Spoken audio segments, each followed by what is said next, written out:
Welcome to CBS full flag-to-flag coverage of the Daytona 500 for our 8th year here. And what a great day we have. We haven't had better any time we've been here to this Speedway to see this 500-mile race. A year ago, some 7 cars hit 200 miles per hour in qualifying laps. This year, some 26 accomplished that feat. But the 80,000 seats that are sold out here today and this infield that is jammed like never before has not been brought here for sheer speed. They've been brought here by people. King Richard is back, and he means business today. And Bobby Allison will be starting in the 2nd row. But the man who really has galvanized the public's interest in stock car racing sits on the pole for the 2nd straight year.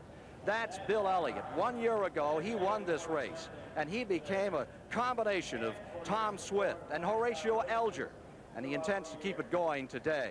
His car also has caused a revolution in Detroit at car number 9.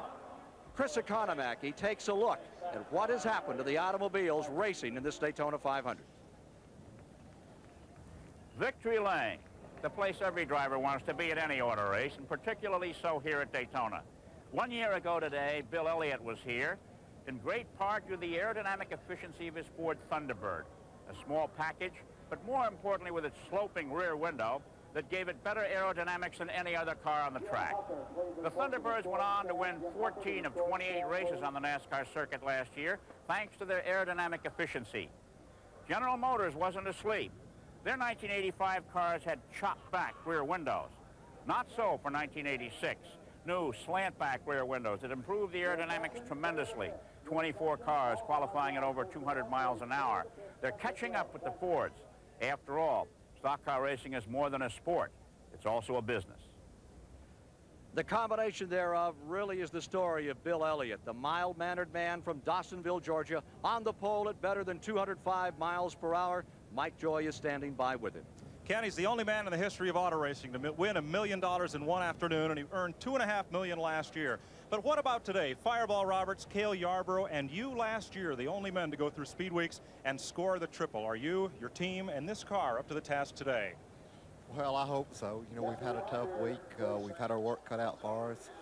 I feel like it'll be a very competitive race, and we just hope we survive it. Most of the General Motors cars have all new or half new body styles. You've had a year to work with this car and won 11 races with it.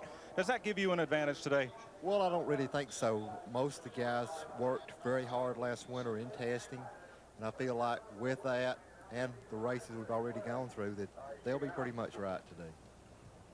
Ken, this is the same car that drove to Victory Lane 1 year ago today. That slope-back Thunderbird Chris talked about. One thing about it is different from many of the cars in this field. This rear spoiler that adds downforce is at a much steeper angle than many of the 41 other cars lined up here. All 42 drivers are now cinched up and ready for business here in this Daytona 500. And we'll be back to give you a look at the starting lineup for the 1986 Daytona 500 after these messages. The command to fire the engines for 16 Chevrolets, 9 Pontiacs, 9 Fords, 6 Oldsmobile, and 2 Buicks. All lined up for the great American race. There are the Speed Week winners thus far. The Busch Clash by Earnhardt, one of the 125s by Elliott, and also by Earnhardt. And yesterday, notice that Earnhardt on a roll. He's won 3. And Chris Economaki is with him now. Dale, you've had a great week, $126,000 in the bank. People say that you're probably the only man that can take Bill Elliott today. Can you do that? Well, we hope we can. Our car is running real good, and it's been running good all week. We're confident that we've got a good car for today. Okay, cool and calm, and still on pit road, our colleague Mike Joy. I'm 1 row ahead of you, Chris, with the outside pole sitter Jeff Bodine. You followed Earnhardt across the line in Thursday's qualifying race. What did you learn there that'll help you prepare for today? Well, we learned the cars, the Chevrolets with the fastback mic are tighter than they were last year. We always complained loose to our pit crews. The back end wanted to spit around. Now the front ends wanted to go straight. It's a good feeling. We think we've got it worked out. Gary Nelson and I have worked all week to get the car neutral. We think that's what we got. I'd like to say hi to my 2 boys, Matthew and Barry. Love you. Will it be tough to keep the car on the bottom of the racetrack in the turns, because that will win the race today?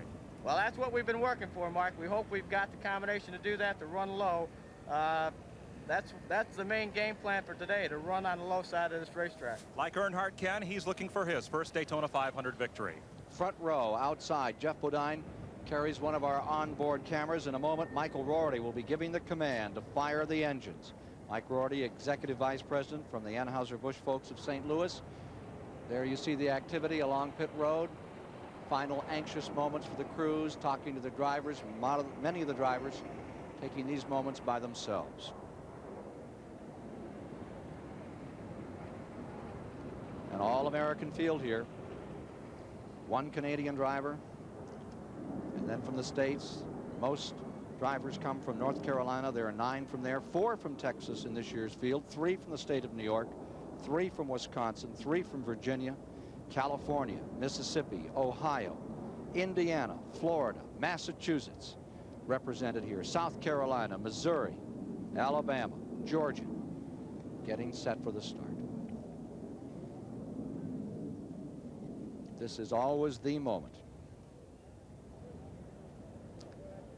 You can go to 1,000 races, but it'll raise the hackles on your back when they get down to that moment, when they command these cars to get with the program.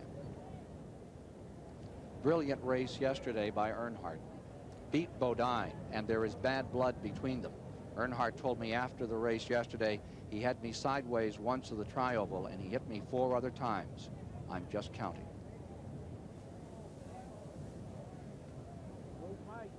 I believe we're seconds away from getting the command to fire these cars up. One. Gentlemen. Looks like they have a small mic problem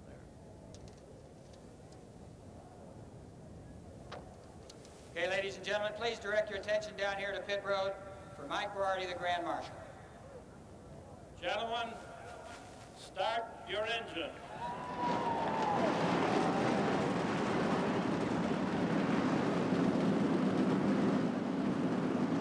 .358 cubic inch power plants throb to life. 2 cars changed motors this morning. Larry Pearson in the number 21 car, the David Pearson car. And now you're inside of Darrell Waltrip's car. They had to change a motor. Kyle Petty had to change a motor. Richard Petty carrying one of our onboard cameras. The old Palace Guard is back with him, and there's Jeff Bodine's in-car camera. Bill Elliott was to carry an in-car camera. Yesterday, they elected not to. A lot of concern on Elliott's team about winning this race. And Bodine said, we want that camera. We'll go for it. We think we're going to take it to victory lane. We'll see. Second row, Bobby Allison there, qualified well. 2 racing experts will be joining me in the booth. Standing by, the 2-time Grand National champion, Ned Jarrett, and the former Trans Am champion, David Hobbs. Gentlemen. Ken, back in 1959, a famous short track driver at the time was forced to comment when he saw this track that he'd seen other raceways that separated the men from the boys, but this one separated the weak from the brave after the boys had gone. Well, there are no boys out there this week. Same track, same asphalt.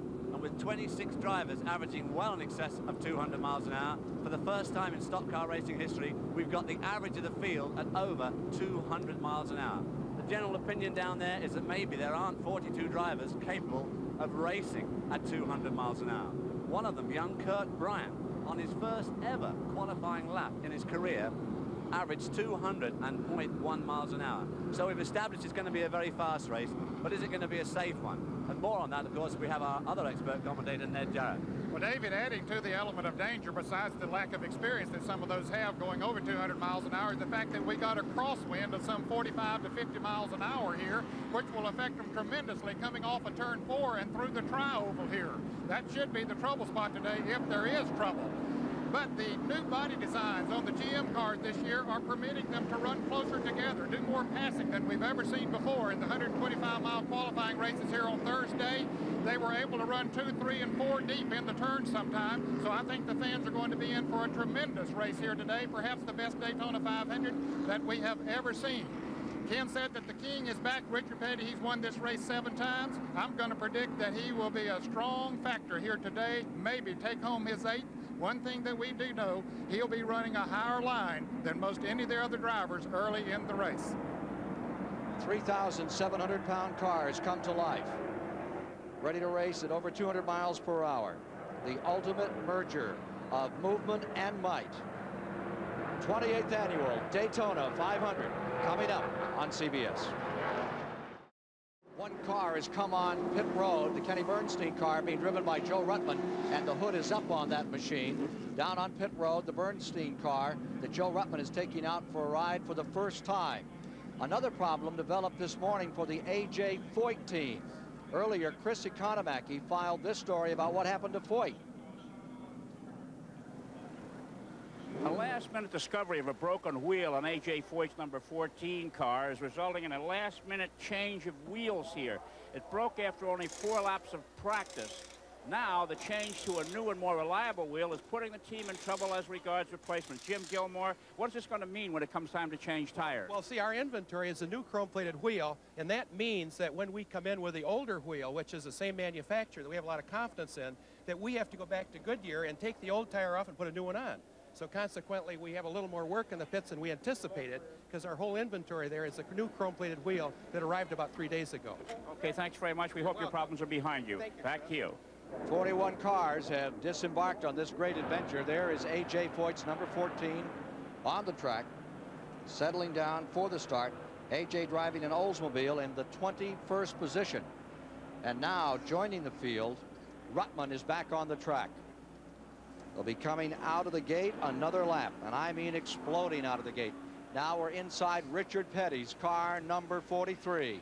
Richard, looks like you're really ready to do some racing today. The old team is all back together again, sir. Careful. Richard Kent Squire here at the CBS booth. Looks like the old team is all back together, and we're looking for a great race from you today. Well, everything looks all right right now, but we ain't got started yet, so we'll have to play it by ear and see what happens there. How many of those clods do you take with you for a race? I don't know, probably a dozen before the race is over. All right, sir. Have a really great day. Thank the you. 7-time champion, Richard Petty. And notice we have a new camera in there so you can see Richard from up on the dashboard as he handles that number 43 car, starting in the 11th position.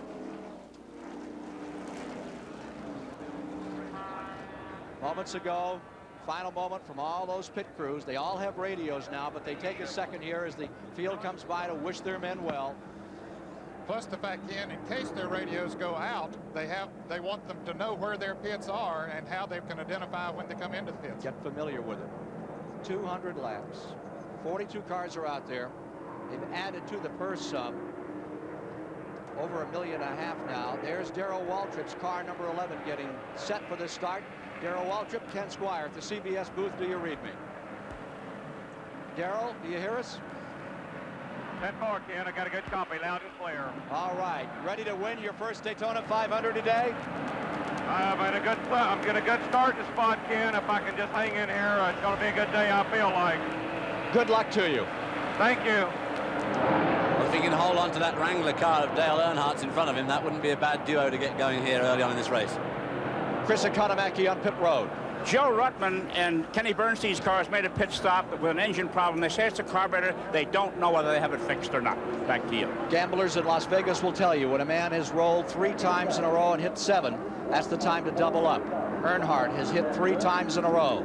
Joe Gazaway at the control tower, ready to snap the button and explode this field into turn number 1 into the back straightaway at 200 miles per hour. You're watching the Daytona 500 live on CBS. Rolling start, 90 miles per hour. Bill Elliott pulled right over there to take a high line right from the start. He had quick acceleration on that car. He did. He jumped, he made a good start and pulled right up that high line. Didn't try and stay down low at all. Going to the tall gears for this race, 500 miles. Long way to go. For one of them, a short time to get. Bodine and Bill Elliott already in a beautiful 2-guard draft ahead of this field. Now they'll see how much trouble they'll have with the wind as they go into turn 3 and head off at turn 4. Here they come for turn 4, ready to double up as they come by that low camera.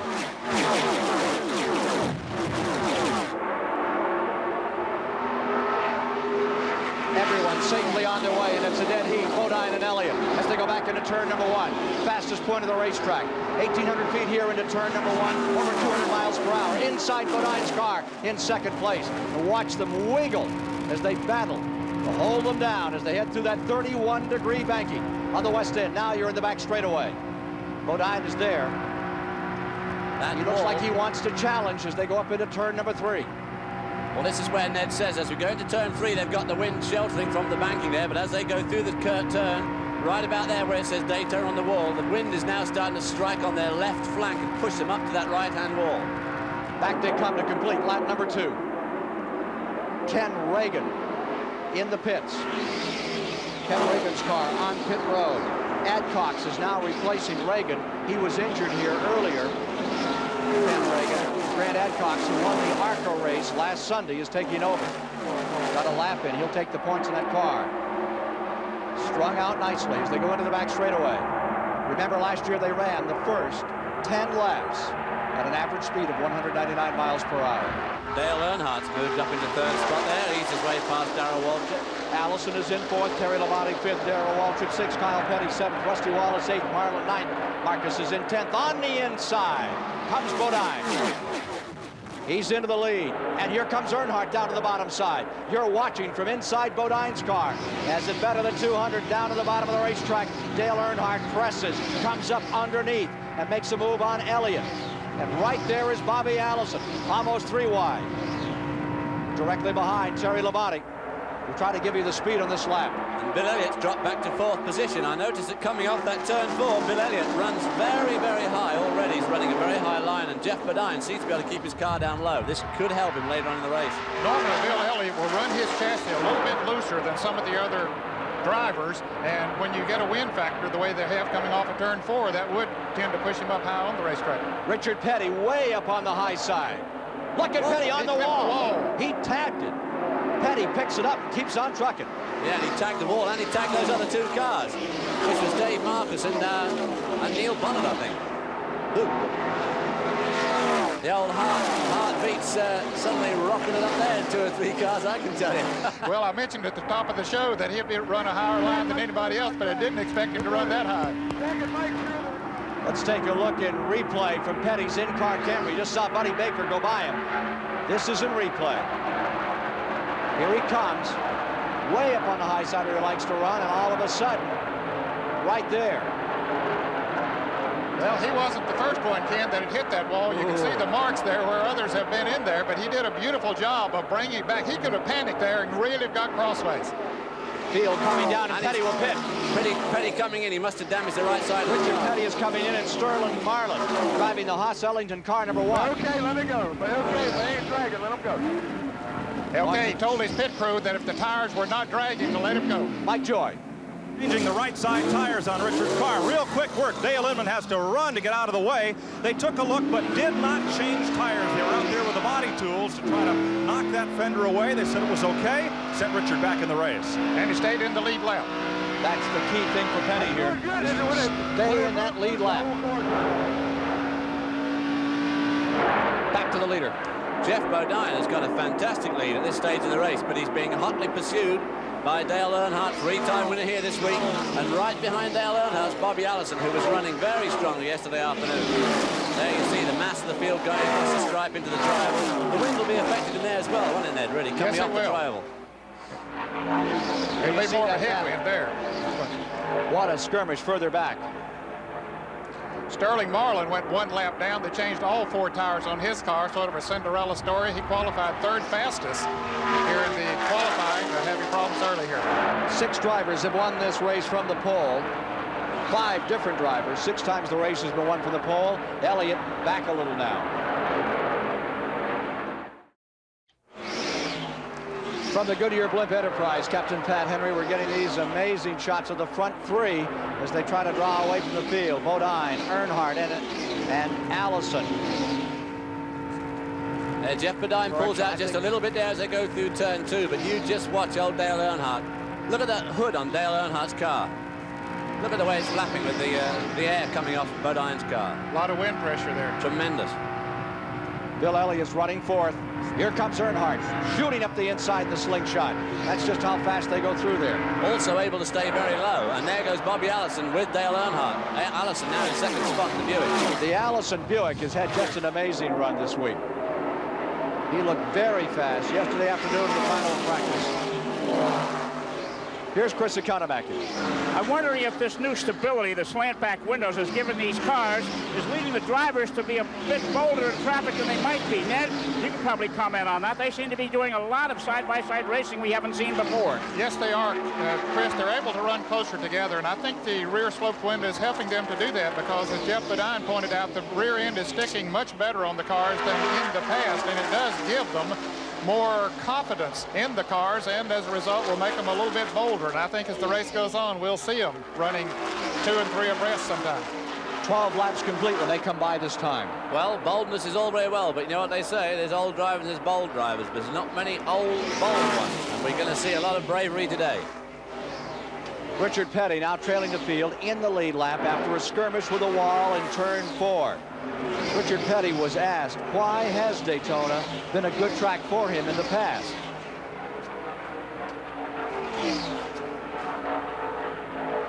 We'll get to that report in just a moment. Ken, let's update on Joe Ruttman. He made that pit stop before the green flag came out. He started 36th and has moved up about halfway through the field now. It's Dave Marcus's car, I believe, right there. Dave Marcus's car in. Lake Speed started in 36. He's now up to 14th. He's coming on. Reminiscent of the way he ran last year when he finished second. And Bill Elliott started on the pole, and he's now in 4th, and he's definitely dropping back. He's in the clutches of Terry Labonte, and they formed a nice 2-car draft, but they are dropping back from that leading trio. There you see the gap there. There's Dale Earnhardt, really humming along at the Speedway this week. Had a great week. There's Petty back there. Let's try it again to get a response of Richard Petty and some of his strategy on this racetrack. He seems to love running the high groove. Why is that? I don't know if I like to, or the car I drive likes to, or what the deal is, but I just feel more secure running up. I know going out and practice and stuff, boys run in the middle of the racetrack, and over a period of time they'll move up some, but I just feel secure with it there. I don't know whether I got less room to react or what. I think that's the reason that most of them run in the middle of the track, so if the car does move around, they've got some place to catch it. And, this is a handling racetrack. If you can get the car to handle, you can run next to the wall, then it's the smoothest way around the racetrack. It's the freest for the car, so if I can get it to do there, that's where I'm going to be. And another thing, Ken, when he's running that close to the wall and does hit it, it doesn't hit nearly as hard. But the right side of his car has got some pretty unfortunate-looking marks on the moment. He obviously gave the wall a tremendous swipe there. The leaders are about a quarter lap behind him. He would very much like to come up with a caution here. There's Jeff Bodine. Inside Bodine's car, back in 3rd, as he watches Earnhardt and Allison deployed 1st and 2nd. Live, the Daytona 500 here on CBS. In-car camera giving you his pictures going down into turn number 1. And look how they go right down to the apron there, just about 3 feet away from it. They're all tremendous speeds. They're all staying pretty low, too. I mean, at this stage of the race, it's good for those guys to be able to stay that low on the racetrack. Ned, the first 10 laps were 196.5 miles an hour. That's coming up to speed.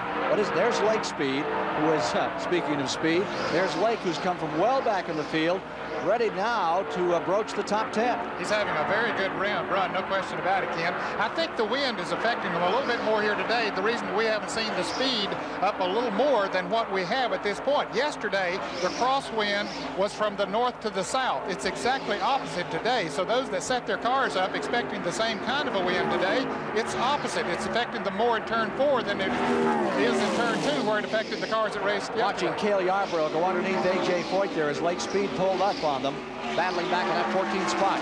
Leaders, Earnhardt, 1979 Rookie of the Year and 1980 Grand National Champion, out in front trying to win his first 500.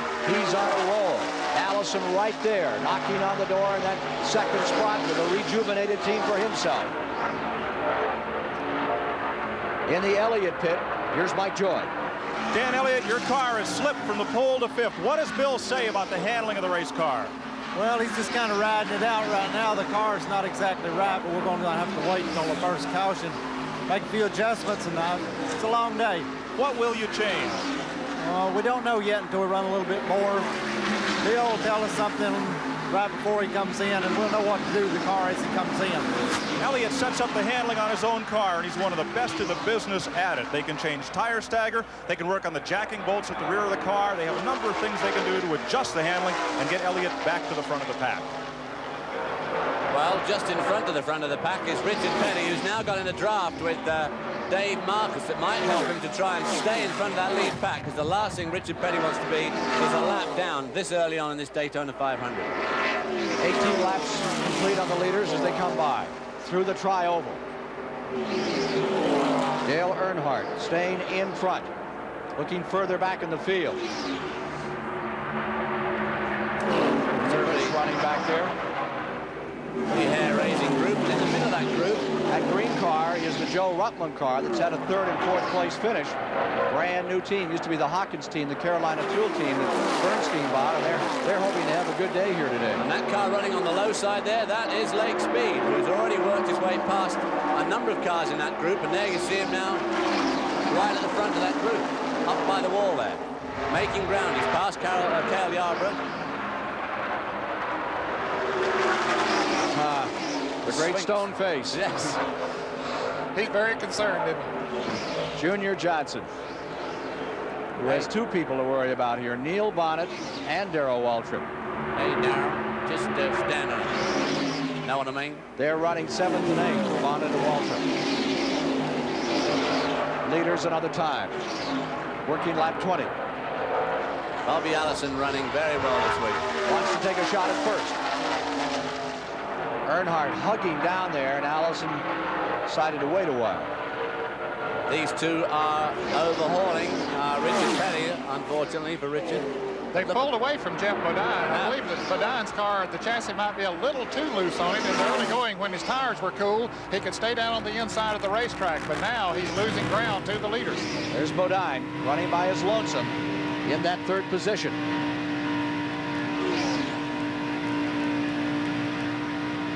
When you get out of the draft, I'll tell you, it really makes it tough to run the full speed. That is another thing with these new generation cars with the sloping back. The hole they leave in the air behind them is smaller, and you can't pick the draft from so far back. You have to be really close to make the draft work.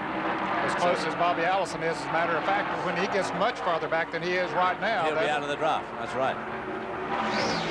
Field coming around to complete 21 laps this time as Earnhardt bears down, tries to draw away from Bobby Allison in the 2nd spot. We'll be back with more live racing from the Daytona 500 after this message and a word from your local station.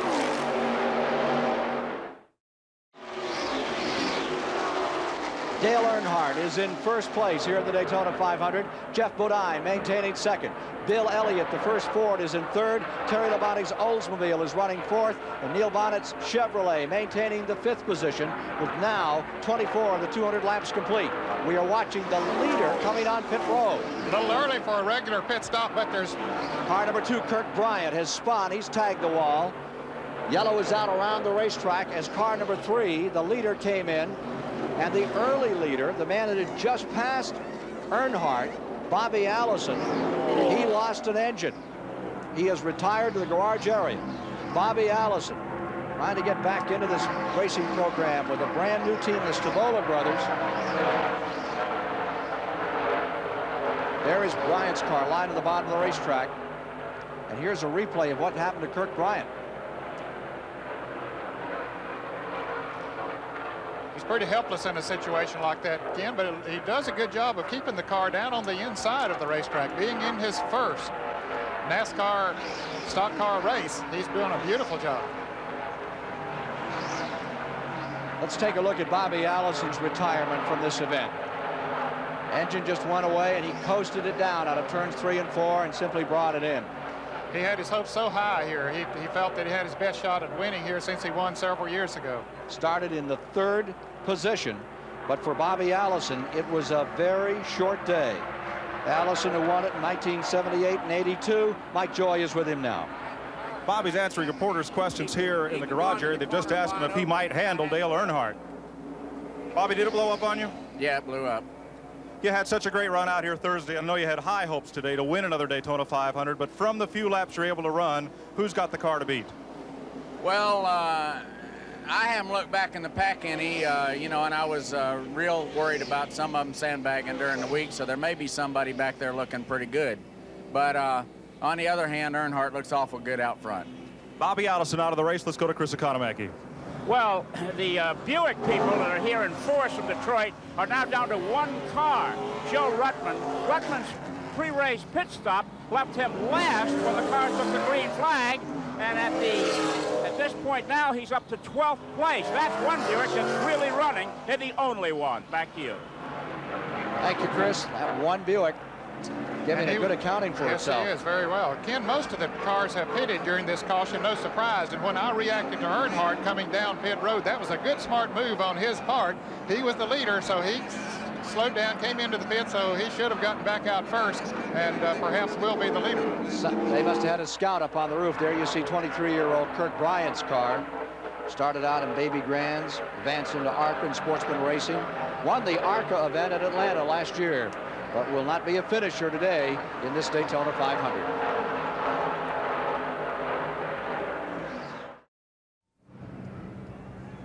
.28 of the 200 laps complete here at the Daytona International Speedway. Kirk Bryant's car, number 2. Now looks like just something back there in one of the parking lots as it's brought in. Richard Petty did not go a lap down. He was saved by that caution flag. He was just about to be overhauled. Less than 4 seconds from being lapped, and this caution did save him, so now he's back in the pack. And now you see him coming back on the track. He just came back in and took on 2 more tires on the left side. He may have found something he didn't like on a tire there for a moment. So he dove back in. He'll be coming out of the rear, but he will be with the field as they get organized on the first restart of the day, caused when 23-year-old Kirk Bryant has trouble and slapped the wall, as you saw a few moments ago. Dale Earnhardt on the point as they come down for a start. Terry Labonte, there you see the number 1 car that's a lap down. Marlin on the inside of him, the Haas Ellington car. Now, he lost his lap when he made a 4-tire pit stop during the green flag. A quick word from Chris. Okay, Dale Earnhardt made a pit stop just before the yellow flag came out, asking what the trouble is. They say, go talk to the Goodyear tire people. There seems to be concern here in Earnhardt's pit, but the yellow did save it. Back there to may you. be a longer caution. Greg Sachs' car, number 10, seems to be slowing down on the back straightaway. There you see the man who won the Firecracker 400 last July here at Daytona. And I think that we're going to see another lap under caution. That is the case. They'll take another lap before they turn them loose. With 25 starters in this year's field qualifying at over 200 miles per hour, we decided to send Ned Jarrett and his convertible out to find out how truly fast that magic speed is. It's hard to capture the illusion of speed. So we took our convertible out for a cruise on the interstate, running along at 55 miles an hour. Of course, we all know that we're passed occasionally by someone going 65 to 70 miles an hour, some 10 to 15 miles an hour faster. The same thing happens on the racetrack. With our in-car cameras, they show you that one car running along at 190 miles an hour is passed by a car going 200 miles an hour, but that doesn't really give you the true feeling of speed. So let's take a little spin around the Daytona International Speedway, get our car up to 55 miles an hour, and let Terry Labonte's Oldsmobile come by at over 200 miles an hour.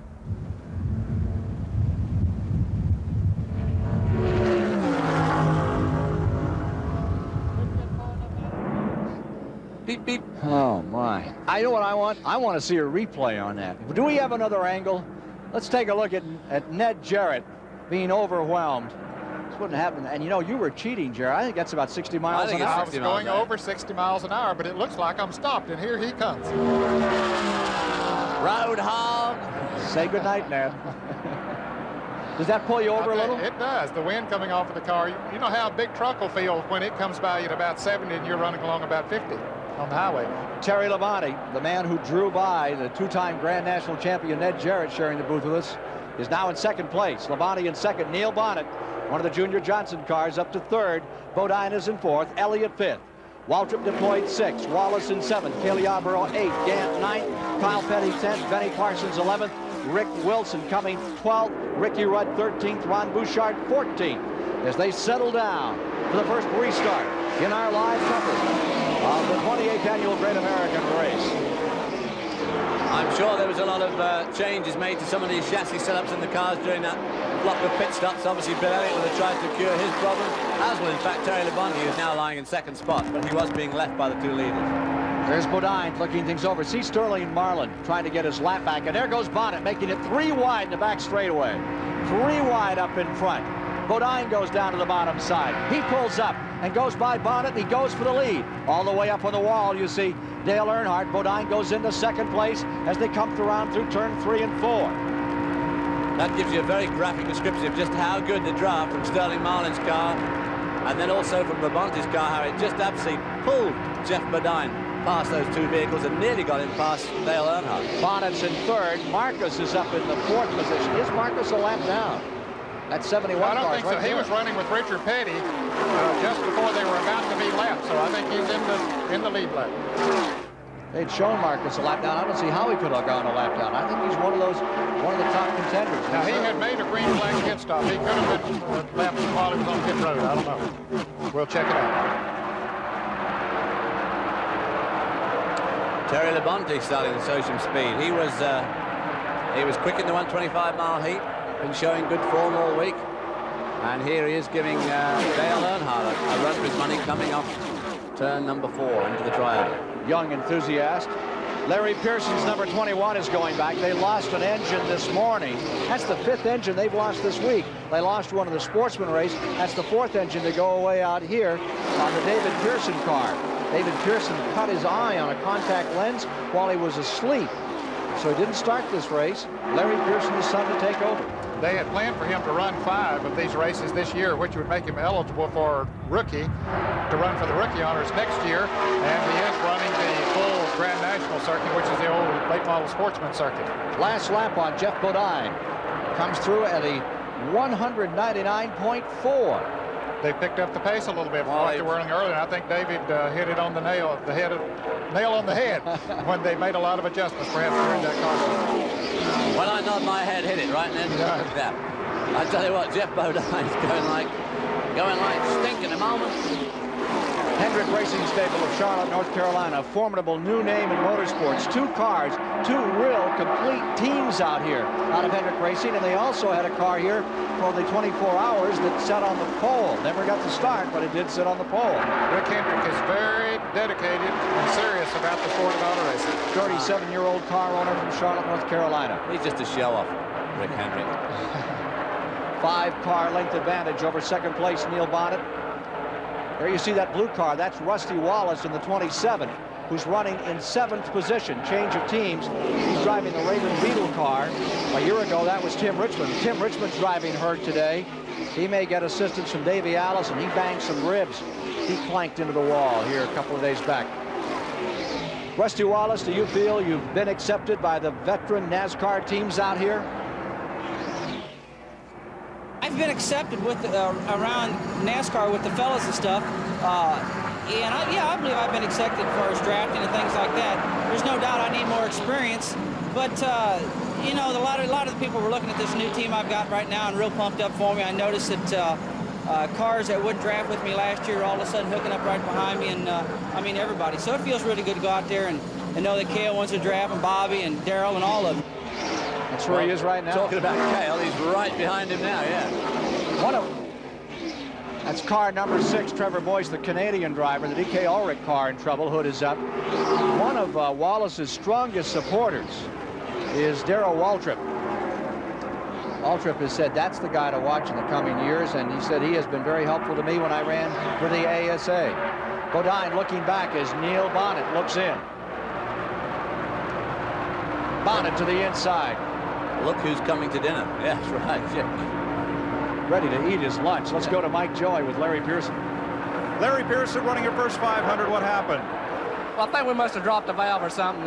It just started skipping right at the very start of the race, and it just kept getting worse and worse. Daddy gonna let you drive the family car again after this? I don't know. This seems to be my week for breaking valves. I don't know what it is. It's just one of those things, you know. Every time I come down here, I never really finish that well, but, you know, it'll get better. Larry Pearson will run 5 races on this circuit and run the entire Grand National Sportsman Series in 1986, but he's out today. Well, another person that really benefited from that pit stop, we don't see him right now, but just not far behind this group is Darrell Waltrip, who was definitely struggling before that first caution, and now he's right at the front of the second bunch. 10th is now Wilson, 11th Parsons, 12th Lake Speed. Leaders, they're doing the tighten up. Whoa, smoke coming out. Dale Earnhardt. Earnhardt showed a little smoke down there in turn number 1. That could have been tire smoke, wasn't it? Good. He might have gotten a little loose there, and Earnhardt is capable of doing that. He'll get her sideways every once in a while. I've heard about smoking your tires, but that's really pushing it to extremes. Bodine in front. Bonnet closing. Earnhardt observing in 3rd spot. He can probably get a car as far out of shape and bring it back in as any driver out there. Did it right there. He sure did. That was a tremendous amount of smoke coming off that right rear tire. It won't stand too much more of that treatment. I mean, that's one way to make your tires give up really quickly. Top 3. Bodine, Bonnet, and Earnhardt, followed by Terry Labonte 4th, Bill Elliott 5th, Cale Yarborough 6th, with 41 complete.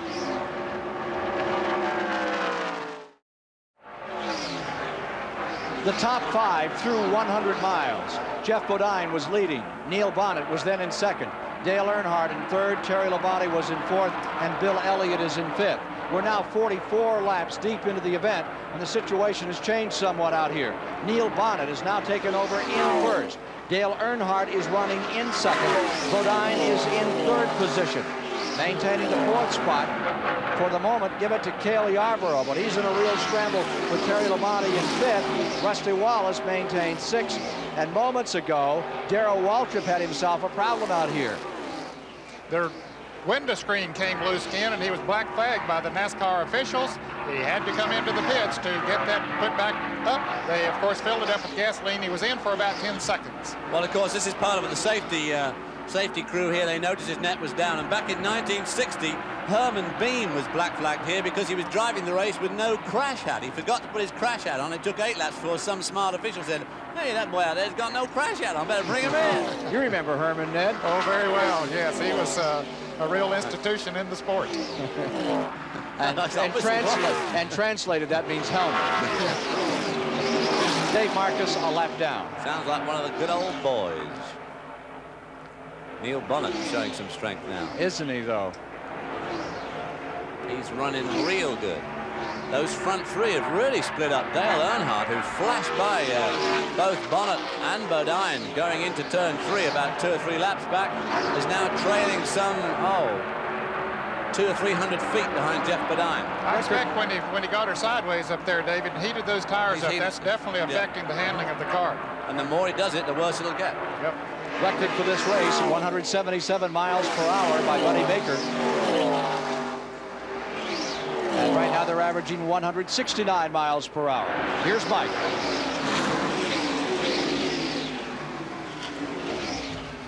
Harry Gant may be in the pits shortly. They think they have a misfire in the motor, and they're prepared to change rocker arms if need be, or to adjust and set the valves to try to get his Chevrolet back toward the front of the field. Down to Chris.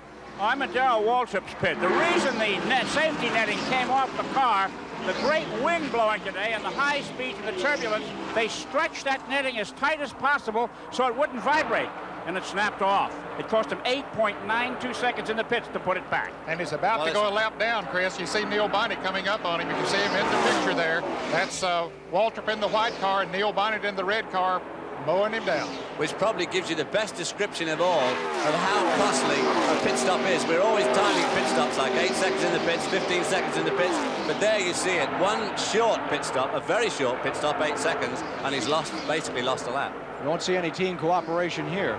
Certainly won't. No, Neil would like to put Darrell Waltrip a lap down because he knows that he is always a factor when he's in the race, and there he goes, putting him 1 lap down. Made it look easy, didn't he? Absolutely, just drove on by. Well, that's what you can do in the draft.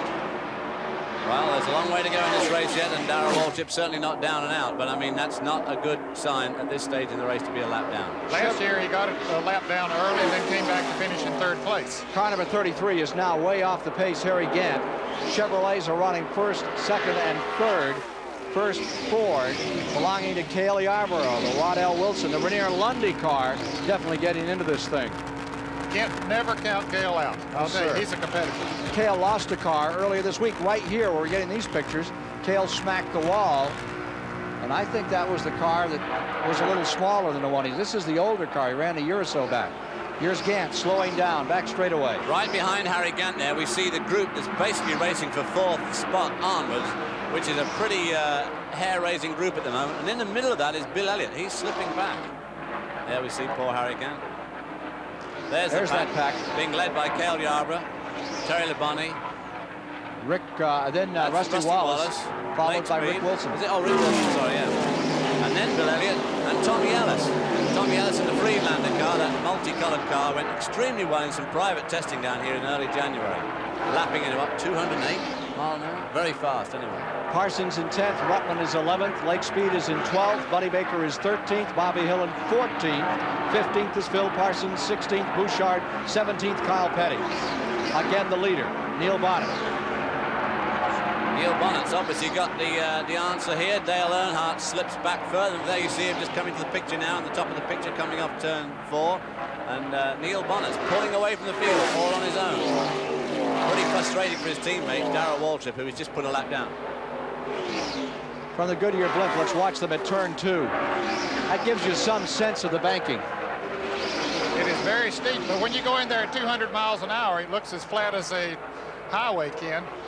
But you can see it from the Goodyear blimp, quite dramatic. Unfortunately, even the race cam, I always feel, definitely gives you quite the feeling of just how steep that banking is, and that blimp shot just gives you an idea. I mean, it really is steep. 31 degrees.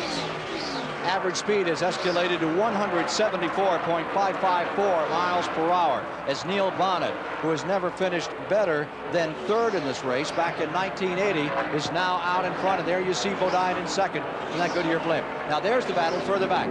4th, you see Cale Yarborough. Tucked right in behind him is Terry Labonte in 5th, and then comes Rusty Wallace in the blue car in 6th. And the next position back is being contended for on the outside. Almost in contact there for a moment. He went right up to the wall was Rick Wilson in his Oldsmobile. He and A.J. Foyt's cars, watched over by Dick Hutcherson. There's the Richard Petty car. Richard Petty being shown in 19th position. Richard Petty not showing very strongly there. He is holding his towel. Yeah, we expected him to be much stronger. I personally expect him to be much stronger today than he has shown up to this point. He keeps getting left on his own. He's on his own right now. He's got no one to help him, either from behind or in front, to help him in the draft. Here's Mike Joy. They're working on the distributor of Harry Gant's car. Harry, what's the problem? The car's been skipping for a good while here, and at the restart, we finally quit. Trying to refire that car right now. It's cranking, but so far it won't start. Gant, who had problems while leading the IROC race and failed to finish, having similar problems here right now. Back upstairs. We're at lap 53, and between 40 and 50 laps, the average speed in those 10 laps was 196. That's Mark Martin slowing down. New Albany, Indiana, started out in Arkansas, ASA champion. He's going to be running some Grand National this year. A little slight fella, but can he race? He is a racer. He's a winner.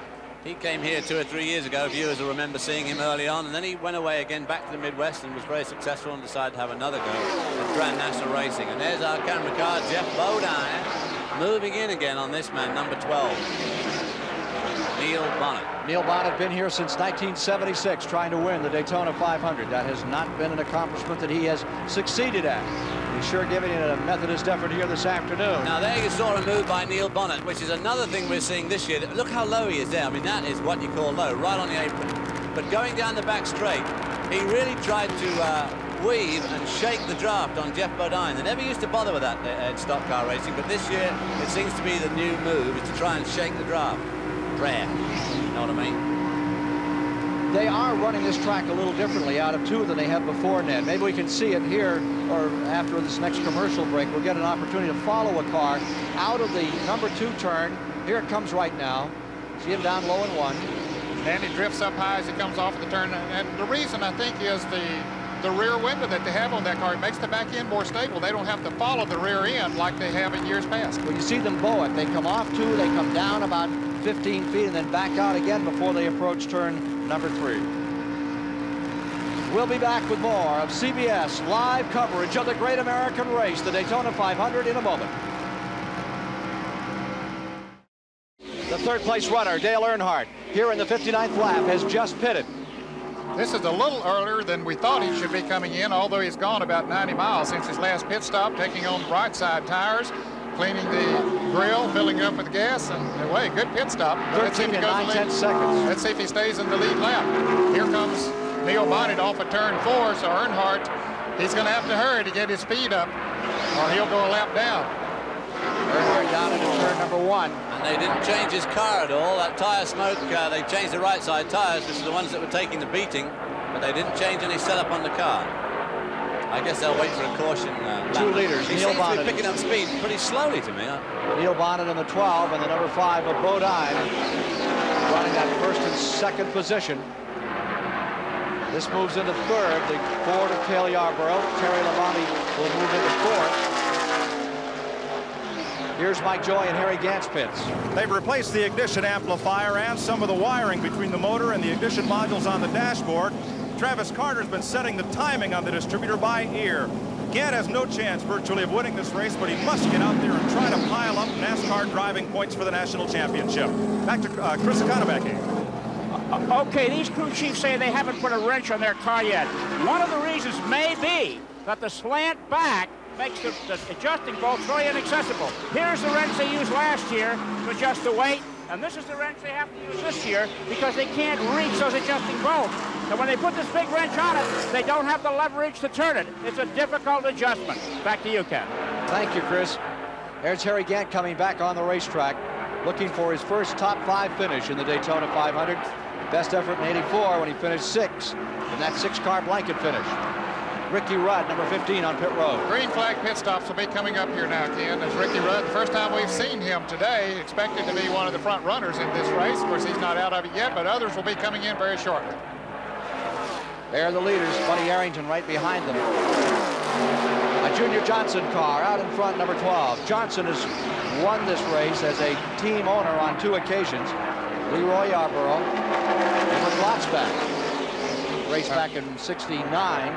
And, of course, he won it again with Cale. Yes. And then he won it himself. And his cars always run very strong. Well, they run strong everywhere, for that matter. Now we're doing a brisk business in bears back here today. Bears are the in thing at the Daytona Speedway this year. Running like a bear, I suppose you could say. There we see Jim Sauter on pit lane being passed by Pancho Carter. In fact, he missed his pits, David. He tried to get slowed down. The car number 89 of Jim Sauter, he did not get stopped for the pits. He has to go all the way around and come back again. Well, there you see Richard Petty, and that car is loose. It's been all over the racetrack. I think that thump he gave it earlier has abused the suspension on car number 43. Could be. Others making pit stops now. Rusty Wallace is in, so is Joe Ruttman, Buddy Baker. These are scheduled pit stops. Richard Petty is running in 15th in the lead lap. He's still in the hunt, but that car's using up a lot of racetrack. It's not handling as well as he expected. Oh, there he is up on the wall now. Definitely not handling as well as he expected. Richard Petty has snarled the wall. You can hear that car striving to stay alive. And the caution is out for Petty. Richard Petty he hit that wall pretty good. Yeah. He brushed it up here in 4. And now you can see Richard Petty's number 43. Dale Inman back with him this year. Richie Bars, a lot of the old-time names all back on that crew. Listen to that car coming apart.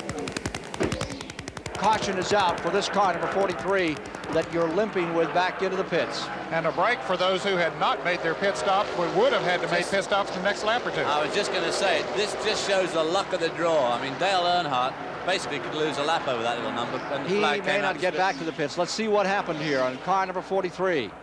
Petty dancing down out of turn number 2 here.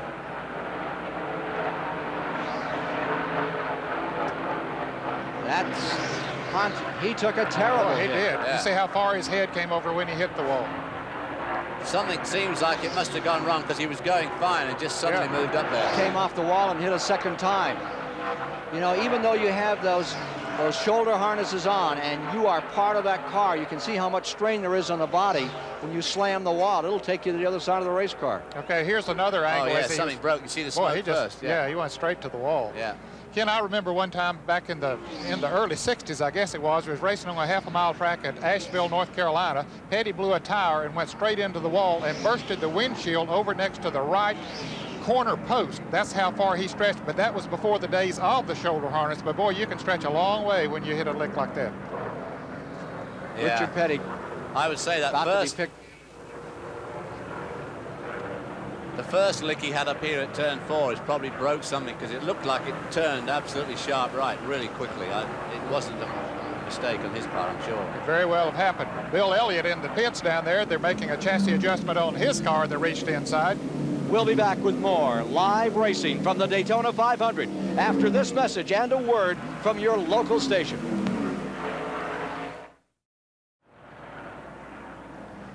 We're back with you live at the Daytona International Speedway. Top side with David Hobbs and Ned Jarrett. I'm Ken Squire, and there you see it. The shattered windshield tells the story of the shattered dreams of Richard Petty in attempting to win his 8th Daytona 500 this afternoon. Caution on the track after he slapped the wall in turn number 2, and it was just more than a casual slap. The impact was dramatic, and we'll show it to you again in a moment. You can see the number 43 now being towed back into a impound area where they'll examine the car. It really looked like something broke. Meanwhile, his son Kyle Petty in the Ford, number 7, is on pit road. I think we'll get another opportunity to see Richard Petty's car as it came out of turn number 2. He cautioned another lap at least. Neil Bonnet has stayed in front, Dale Earnhardt in second. We are at lap number 67 of the 200 to be run today. Speed had really climbed up to 177.087. And they were right on the edge of getting up to secure a record in the 500-mile race here. That goes away. Tommy Ellis is now in 4th. And right now, gentlemen, let's look in normal speed at what happened in this impact. See the in-car up on the right side. Here he comes. Coming down the wall on pit straight there, turns into turn 1. So far everything's fine. You can see his hand there. There's nothing unusual happening, and suddenly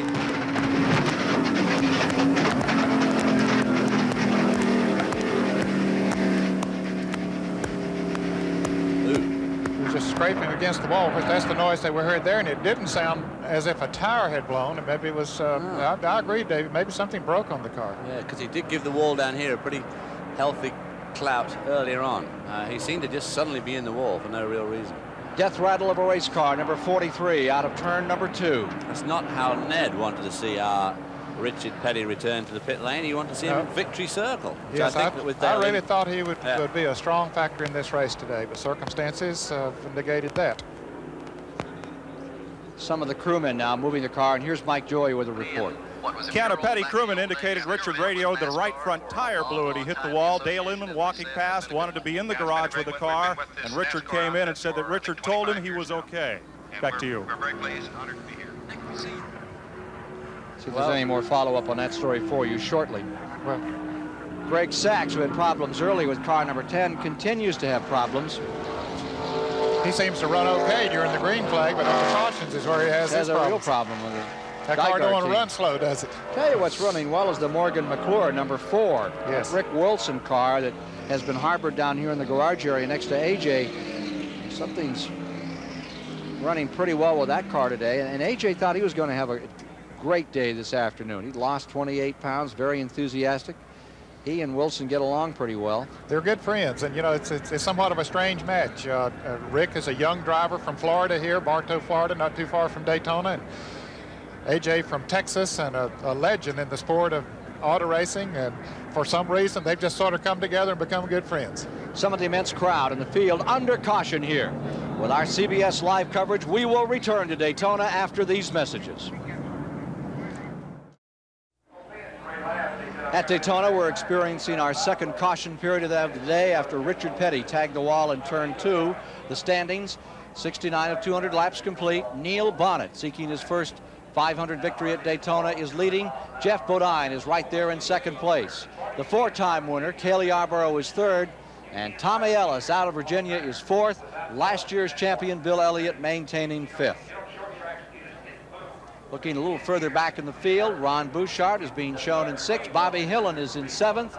Rick Wilson is in eighth. Tim Richmond for the ninth position. And A.J. Foyt rounds out the top 10. Let's take a look at attrition for just a moment. These are the cars out of the race. Bobby Allison out early after making a run at first place. Kirk Bryant crashed. Then the Larry Pearson car lost a motor. Jimmy Means is retired with engine problems. Dave Marcus is out. Then Mark Martin, Midwest runner. Richard Petty just out of the race after crashing at lap 64 and tearing up the right side of his car. Richard Petty, whose first stock car win was at the old Charlotte Fairgrounds back in 1960. There you see them having a close inspection of that right front tire, which they suspect was the reason that Richard Petty hit the wall in the first place. Well, Richard's first race wasn't in this part of the country at all. Fairly close to where I live, up in Montreal, Canada, at the Canadian National Exposition back in 1958. Really? Yeah, I didn't know that. Went up there with his dad. Went 55 laps. He's also the only driver here today who drove a convertible at Daytona in the Daytona 500. He only went 8 laps before the engine failed in an old convertible in the inaugural running in 1957, and he finished 57th. Sorry, won $100 too. Won more than that now. Let's take a look here, get another view of the incident, which has brought out the second caution period of the day in front of this immense throng that is gathered at Daytona. This is Richard early in the day, Ned, up at turn 4. He came off on the outside of Rusty Wallace in the blue car, and let's see, apparently he had already hit the wall at that point. Yep. when he came off, and the other cars dipping down to the inside. There's the so that could have done some damage to the front end of the car, because he didn't run very well after that. Of course, this is the damage that was done when he hit the wall the second time as he came off of turn 2. Here it is again. The incident that just took Richard Petty out of the race.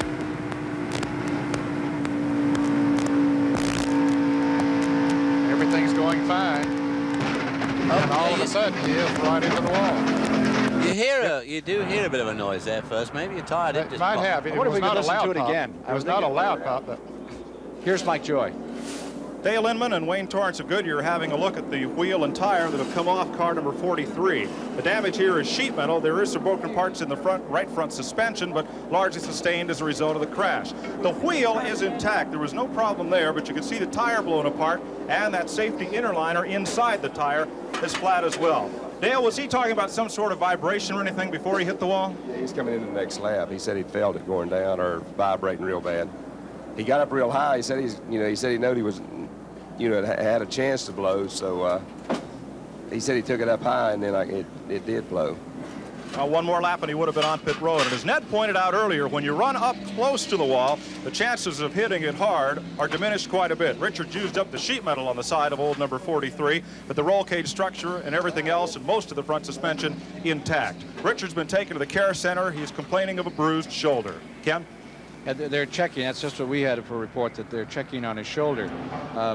In the International Race of Champions race here that you saw on CBS yesterday, Jochen Maas broke a shoulder blade in a similar incident when the car slapped the wall, and he had to fly all the way back to Germany. He wanted to get home to have it looked at further. It must have been a very painful trip. Well, of course, a couple of things could happen to you in a crash. One of them, of course, being the fact that you're holding the steering wheel, and it's obviously a natural tendency to tense up and hold the wheel even harder than normal. And when the wheel itself hits the wall, of course, it can wrench the steering, the road wheel hits the wall. It gives a tremendous shock back to the steering wheel. And the other thing, Ned, here is that he was using up the outside as much. If he had been down 10 feet from where he was and blown a tire, and snapped the front end, the damage would have been even more severe, and the potential for injury would have risen considerably. Very definitely, because the farther away from the wall you are, the more directly you're going to go into it. And when a tire lets go, I mean, it's going to shoot you straight into the wall. There's no question about that. Ken, we have a little bit of an extension on this caution here. There's some confusion. They're trying to get squared away on Rusty Wallace. Apparently the scoring was showing him a lap down. They're trying to get that squared away. While we have this opportunity, let's talk about race cam. You see it out of the back here of Jeff Bodine's car, and Chris Economaki can tell us a bit more. Well, I'm in, for lack of a better word, El Segundo here. This is the trailer behind the pits in which the race cams are operated. You see, this is the line monitor. This is the picture you get at home. These are the 3 monitors for the race cams.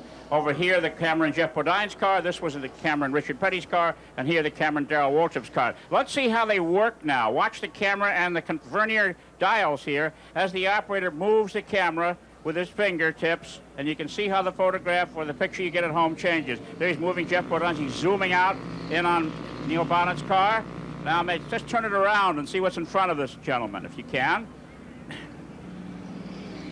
And there the camera swinging around. There's the driver, and a look out the front, all with a touch of the finger here in El Segundo. Back to you, Ken. Thank you, Chris. Look at how the in-car camera functions here. Our CBS coverage. George Raffio, the cameraman there, and Neil Bonnet is just the car in front of Jeff Bodine, as we saw in that picture. And there's auto racing personality Harold Kinder. Yes, sir. The chief starter for NASCAR. One of the great personalities. I'm not sure that I'd stand where Harold Kinder stands on that little bridge over the start-finish line in the tri-oval here. These cars come bounding down there on an end over end. It's not very far up. I saw a fellow taking right off of one of those up in Oxford, Maine one night. The car came up like a giant whale and just took the guy clean out. Let's go to Mike Joy. Goodyear puts little wear dimples on these tires so they can judge tread wear when the tires are removed during pit stops. We can see here on the tire that came from the Richard Petty's car that it was worn absolutely bald, and then the rubber started to separate from the carcass. And just like on your street tire at home, when you wear it bald, it'll blow out. The reason, Petty's car pushing up through the turns, that puts an awful lot of extra stress on this right front tire, and it just wore the tread away. Well, there you see the field down behind Lake Lloyd here at the Daytona International Speedway. We're inside Darrell Waltrip's car. We're under this lengthy caution period. And this is because of the Richard Petty crash in turn number 2. We understand we can get a word with Darrell Waltrip at this time if we care to. We've checked with his crew chief, Jeff Hammond. Darrell, how is this race going for you today? Ken, it was going great. Setting about where I thought I needed to be until the window net came out. And I had to go into the pit and get the window net put back in, and now I'm a lap down. I've just got my work cut out for me here to try to get a lap back some way, somehow, sometime before this race gets over. What's the tire wear like today? Richard Petty apparently blew a tire. We're not sure if he ran over something or what happened, but he smacked the wall up there in 2. Ken, it appears that all the cars are real tight. In other words, they're pushing the front tires. That could be part of the problem. My car is real tight, and I've had to move up high on the racetrack to find a place to run now. Darrell, is the rear window the reason, the sloped rear window, the reason the cars are tighter this year than before? 10-4, Ned. It's the design. It's doing what it's supposed to do, but we're just not used to it yet. We'll get it worked out later on, though.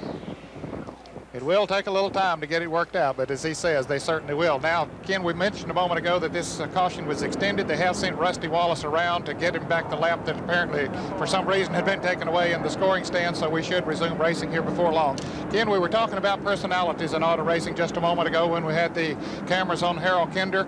We lost a great personality in the sport of auto racing last night when Ray Melton of Norfolk, Virginia passed away, and most fans all over the country will know of Ray Melton and his voice around the speedways, and certainly our condolences to Lottie and the rest of his family. No one could say, gentlemen, start your engines quite like Ray Melton.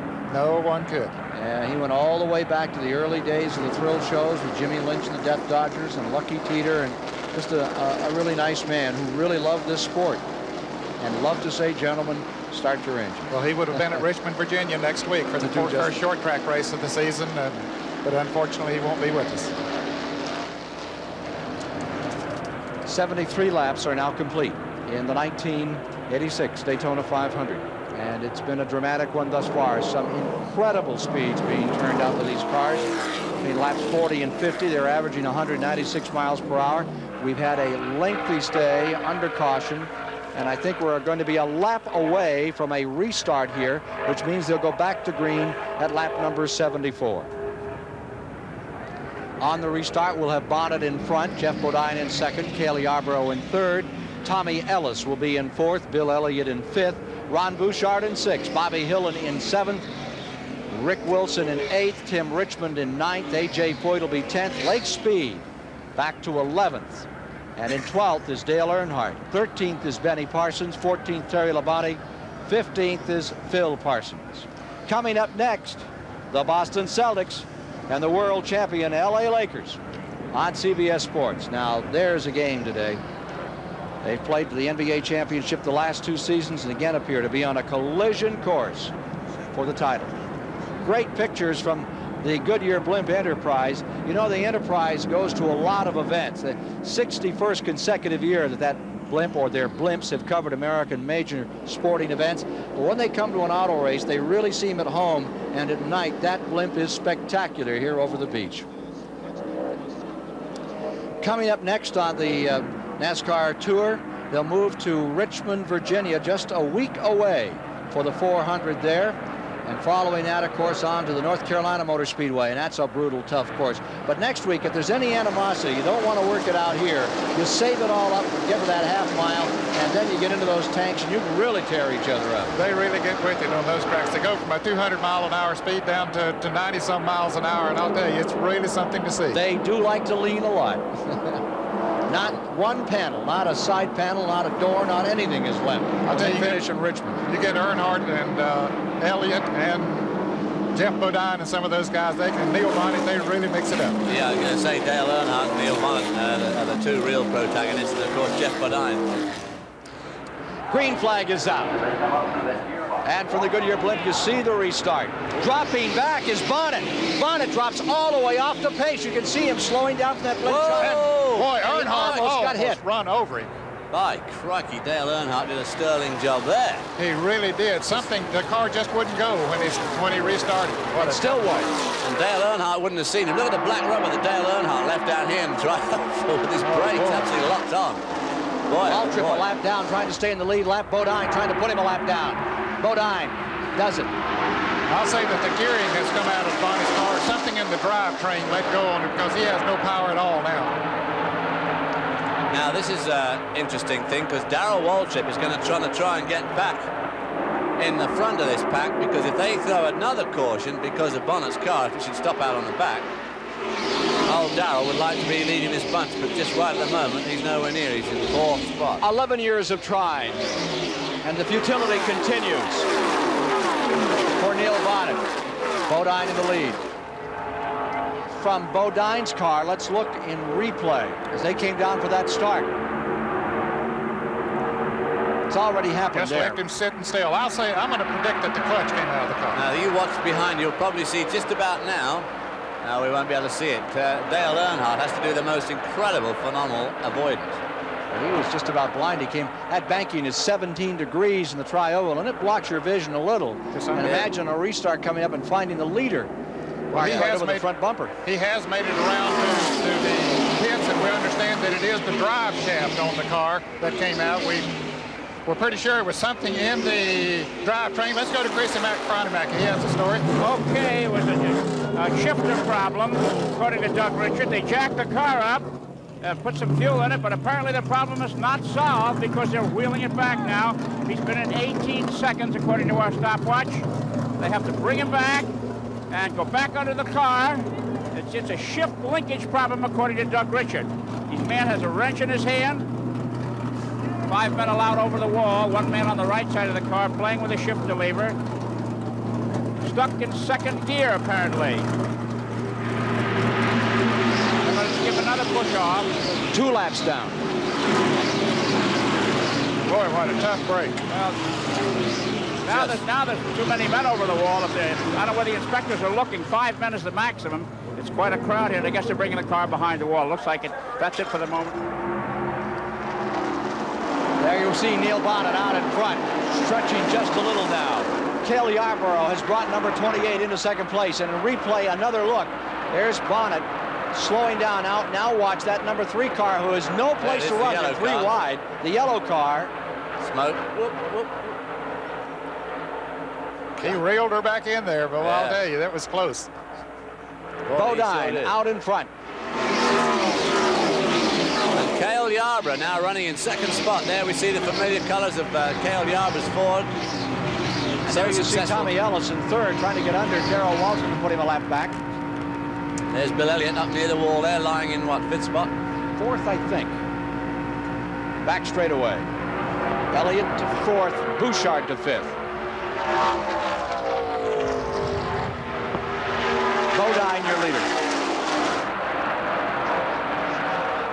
Another report from Chris Economaki. Well, I'm down here alongside the number 12 car. There's men all over it and under it, and Neil Bonnet is sitting there. What went wrong, Neil? I shifted into 3rd gear and the shifter broke off. I haven't got anything but 1st and 2nd gear. We got to get 3rd and 4th working. Okay, now you hear it right from the driver, and that's going to take a while. Back again.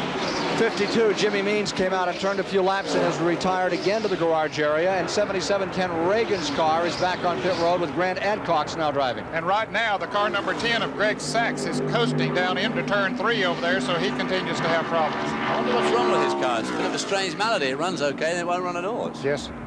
There's the leader. Jeff Bodine pulled out a tremendous lead. There's Earnhardt in the number 3 car.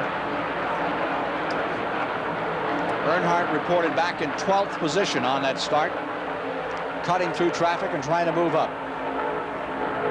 I make him about 13th at the moment, but he's in that lead group. Ellison 3rd. In the 4th spot, it is Bill Elliott. 5th is Rick Wilson. 6th is Bouchard. 7th is Hillen. 8th is Richmond. And up to 9th comes Dale Earnhardt. You have to be impressed with Tommy Ellis, the way he's running here today. He has a new crew chief on the car this year, Buddy Parrott, who's been around the sport for a number of years. Turn 2. Turn 2. Here's Kyle Petty down on the inside. He's one of the cars, car number 7.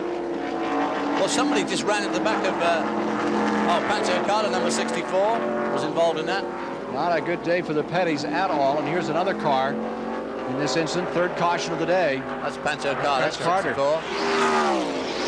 raced back to the flag, but Jeff Bodine ducked down on pit road, as we saw Earnhardt do a little bit earlier as the caution was coming out.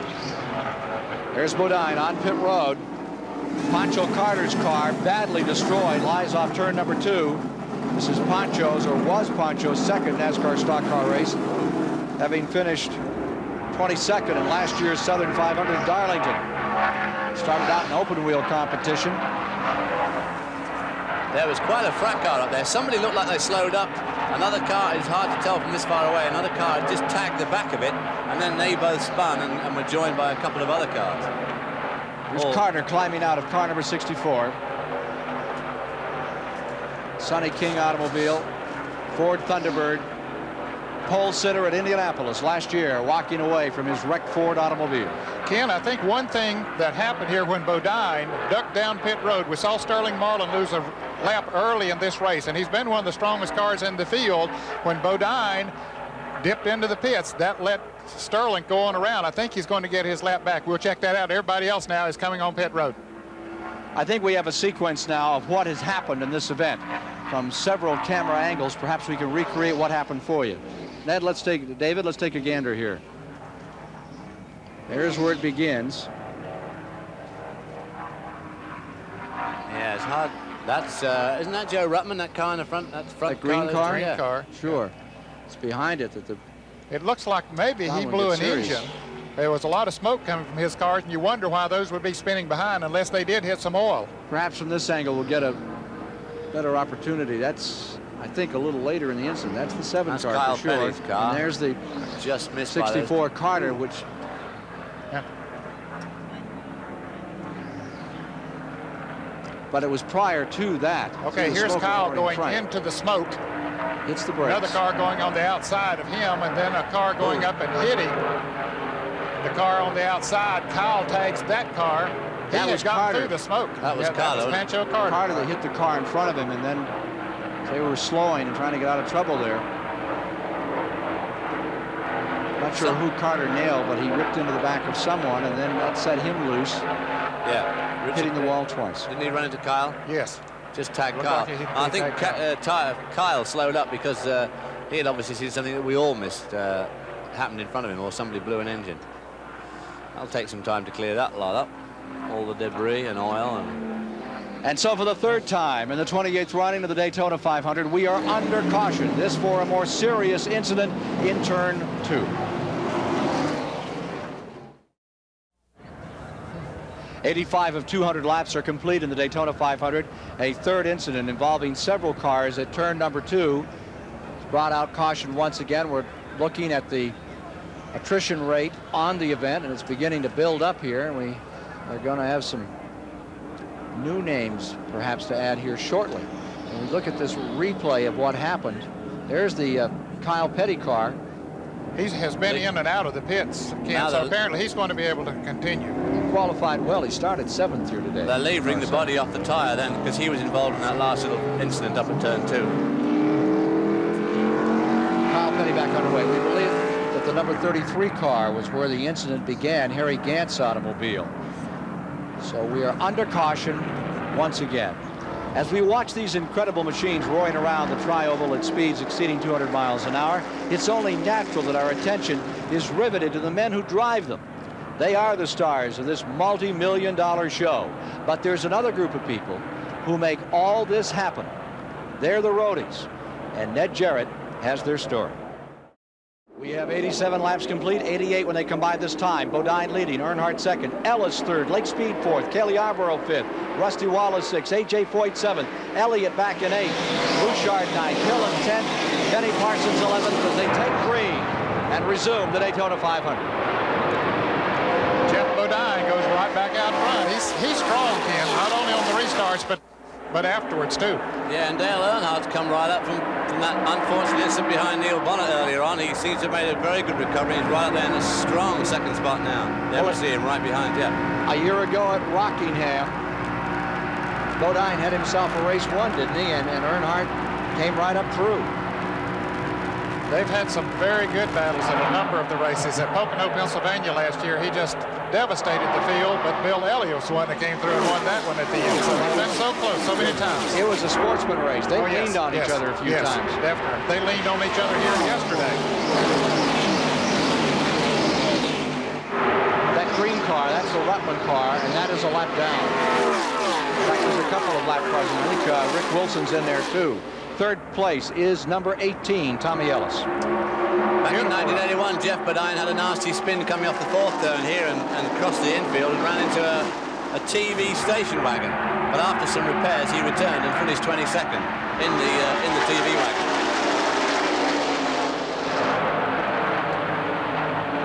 Going good now. These cars that he's racing this year are the old Terry Labonte cars. Rick Hendrick bought the entire field from stable, I should say, from Billy Hagan and Wayne Keene, who owns the cars that Terry Labonte drives. Since they were changing to Oldsmobile this year, they wanted to have all new cars, so he bought all of their Chevrolets. Here's Mike Joy in Kyle Petty's pit. Now, they did buy all those cars, but the car that Bodine is racing today is one of his cars from last year. Leonard Wood, crew chief and co-owner of Kyle Petty's Ford. What was the damage to that car in the crash up there? Well, the biggest thing is knocked a large dent in the right rear fender and was rubbing the tire, and we was able to pull that off. I think that part's all right. And probably been to the front spoil a little bit when he run off the bank, and those cars spun out in front of him. When he backed off, the guy bumped him in the back and spun him out. Losing that front spoiler, what will that do to the handling? Well, sometimes it don't affect it too much, but we'll just have to wait and see about that. It didn't look like it damaged it too much. Kyle Petty's working his way back up through the pack. Let's go to Chris. My friends in the truck say that this good-looking lady reminds them of Chicago Bears quarterback Jim McMahon. Actually, it's Kathy Bodine, the wife of the man leading the race. Kathy, what are you doing up here? Well, Chris, I'm keeping laps the best I can. Hey, let me ask you something. Who is Jeff concerned mostly about right now? Well, there's still a long ways to go in this race, and several cars are running pretty darn good. I'm not going to counter out. He's having one heck of a week, and I think he's about the one to contend with. But Elliott's still sitting back there just waiting. Okay, wife of Jeff Bodine, number 5 out in front. Back to you. Moving toward halfway, 93 laps complete, next time by, 7 to the halfway juncture. Bodine, you see his advantage here. Pretty good one. Here's another car coming in trouble. That's Schrader. That's one of the Fords. That's the Junie Donlevy team. That's the first time I've ever seen a Donlevy car that wasn't blue and white. Yes, it is. They have a new sponsor this year on the car, but they've had a tough week down here at Daytona. That things just haven't gone well. That's the second time we've seen it blow all the smoke out the exhaust pipe. He did it on the first lap of the 125-mile qualifying heat. He only got in this race because of his qualifying time. You drove for him one time, didn't you? I drove Junie's car at Michigan in 1976. And here is Jeff Bodine showing the caution is out. As Bodine comes into the pits, the caution is out once again. Leaders are all in. Leaders are all coming in. Apparently he laid down enough oil on the track. The number 90's demanding a caution. Here's Chris Economac. Okay, Jeff Bodine, it looked routine. They're checking the right side tires. A very quick stop. All they got was perhaps a few gallons of fuel and a check to make sure all was okay. Back to you. Darrell Waltrip came out here with one glove on, one glove off, and you see a tie wrap in his mouth there as he's doing some more work on that car. They're trying to make sure that what happened before doesn't happen again to him and get him a lap down. He's made up a lap. Yes, we think that he's made his lap up. We're checking that, but we're sure that he has, and he's going to work on that thing once he gets caught up to the field. Now he's coming back down pit road, so he's going to let them do the work on it. He almost caught up to the field, so he said maybe it'll be a little bit safer if I let them tie this thing rather than me. Safety screen fell out, cost him a lap. He's now back in the lead lap. Never has won this 500. 3-time and defending national champion. Made over $1 million last year. Just incredible, Ned. He's telling him to hook it in here. He knows where he wants that thing tied, so it'll stay fixed. A little help from his friends. Yeah. Get them hands out of the way. This is well, one of those. You're seeing it right as it's happening, and you're hearing the conversation. Not much conversation, but enough. He gets done what he wants done. Sort of thing that drives a driver mad with frustration, this sort of thing, you know. Oh, yes. Just, God, I mean, just... The field is up in turn number 3. He does not want to go down. He's going off there with the mechanic still working on the car, and he's rolling it down the pit road because he doesn't want to go down that lap again. He's been into somebody. You can see that tire mark on the right side of his car. He's had some close running out there. Through the gears, Darrell Waltrip's back.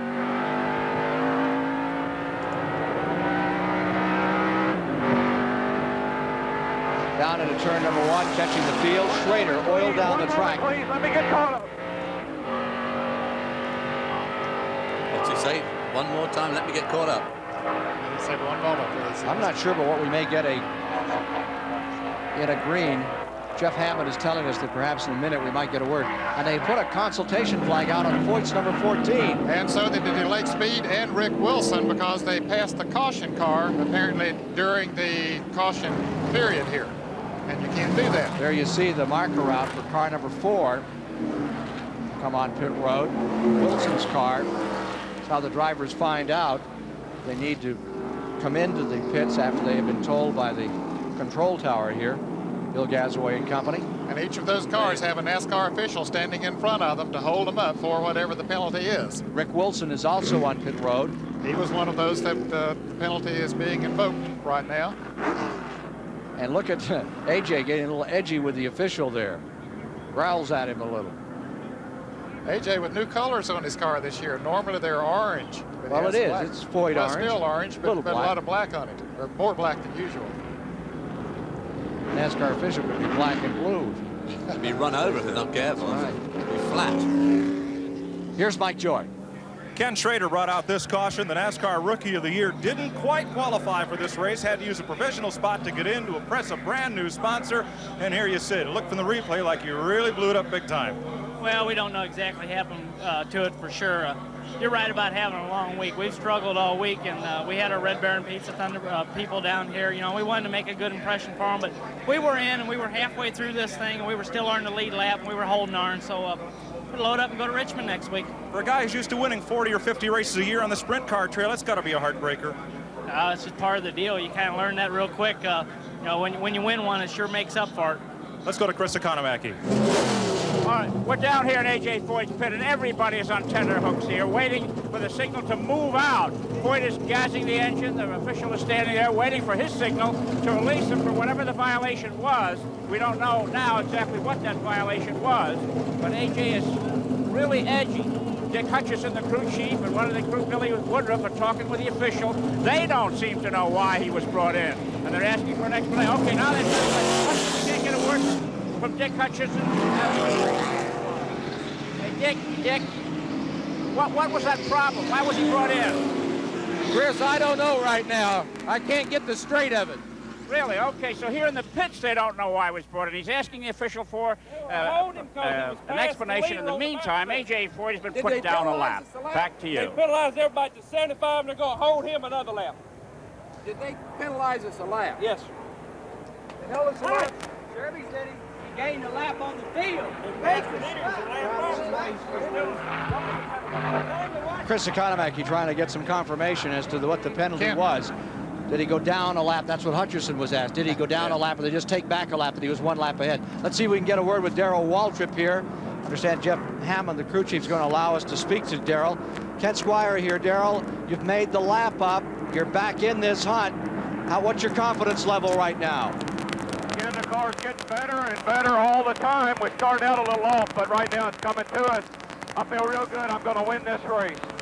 Darrell, were you a little surprised that Bodine dipped into the pits, which allowed you to make that lap up? Surprised is not the word for it. I'm elated. Good luck.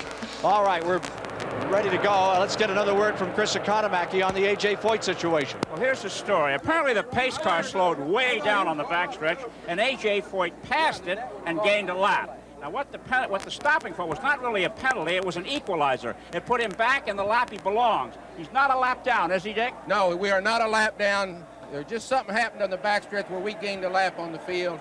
They just put it back where we was at, and we're all right. Feel better about it now? So's he. Okay, so is A.J. Okay, down pit road. That's the one that counts.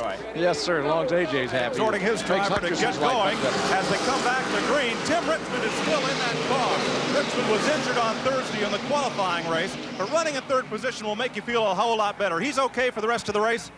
He seems to be doing real good now, and he's feeling a lot better. We've got some of our troubles behind us, and he's running a little better and got a little better position, and I guess maybe that has a little effect on him, but he thinks he can go all day. So designated relief driver Davey Addison has packed up his helmet and kit bag and gone home. I saw Tim this morning at breakfast. In fact, I saw him coming up from the pool. He said that they found a masseuse yesterday that had worked considerably on those muscles, which had been badly strained. He was going to give it a try, but he didn't think then he could make the distance. It's a different look that we have to this race in the restart. With Sterling Marlin first, Bobby Hill in second, Richmond third, as they come back to the green flag to get it started. And already Bodine is sorting them out. Coming with him is Neil Bonnet, no longer a player, many laps down in the number 12 red car there. What a thrill it must be for Sterling Marlin to be up front. He was a lap down earlier as a result of a 4-tire change during a green flag pit stop, but now he's back in it. Second generation driver, his dad, Clifton Cuckoo Marlin, watching from the pits today, very proud of his son. He should be. Saw that Tim Richmond car hauling the mail there for just a moment. First and second, Sterling Marlin and Bobby Hillen after that pit stop. Unconfirmed report. Richard Petty has been taken to the Halifax Hospital after that crash in turn number 2, possible shoulder injury. Halfway, coming up this time by. Halfway in the Daytona 500. And halfway, Columbia, Tennessee, Sterling Marlin is first. Texas, Bobby Hillen Jr. is in second. Well, there you see the new life, I suppose, the new lifeblood in NASCAR. Bobby Hillen still only about 22 years old. Smoker going down into turn number 1. He's a back marker. There you see the 54. That's Eddie Bierswell. Losing car number 54. That's a tough break for him. You know, Sterling Marlin was the NASCAR Stock Car Rookie of the Year in 1983. He competed in the Daytona 500 back in 1980. He started 36th that afternoon and finished an impressive 8th. He's always had the talent, and this year I think is the first time that he's had the equipment that'll show what he really can do. Caution is out, Ned. Caution is back on the track another time. that's going to be the 5th caution of the day. Neil Bonnet, by leading the field over the line, then gained one of his laps back. Unfortunately, he's got another 19 times to do that before he can get back on the lead lap. On the sort out, Bodine showing a lot of strength once again. Jeff Bodine. Eddie Birchwill's car, bottom of the racetrack. Caution is out. We'll be back with more live racing from the Daytona 500 after this message and a word from your local station.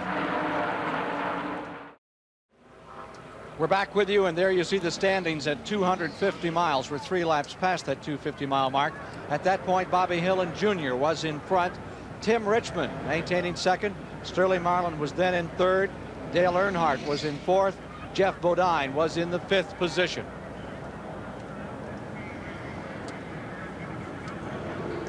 That has changed a little now as a result of some pit stops during this caution period, and Tim Richmond has moved to the front of the pack. We have a story here that NASCAR is insisting that Foyt, Wilson, and Speed are a lap down. Bill Gasway was heard to say all were penalized for their rules infraction. Oh. So maybe Chris Economaki wants to go back over and talk to Dick Hutcherson now. Let's take a look at the race summary thus far. We're up to 257 miles complete. 8 different guys have had a crack at first place, and they've swapped that lead 17 times. And the average speed is way down with 6 cautions, and they are still bringing up the caution laps, David. Yes, it's rather knocked our average speed on the head, and here we'll see at 103 laps the current state of the scoreboard. Tim Richmond leads. Ron Bouchard is second, come up well. Cale Yarborough's third. Bill Elliott's fourth, still right in the hunt there. Tom Yellis is fifth, doing very, very well indeed.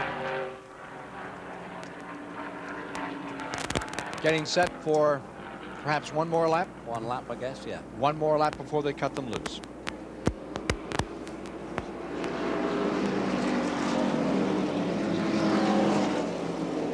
Waltrip is being shown in 5th position. Darrell Waltrip on this restart will now be shown in 5th position. Bill Elliott's fourth. You know, it was interesting, Kathy Bodine's remarks there. Even the wives are concerned about Bill Elliott, and has he been sandbagging to any degree? They're still worried. As long as he's in there, they're worried about him. Sort of like waiting for the bogeyman to jump out the wardrobe, isn't it? You don't know what he's going to pop up next. Inside Jeff Bodine's car another time.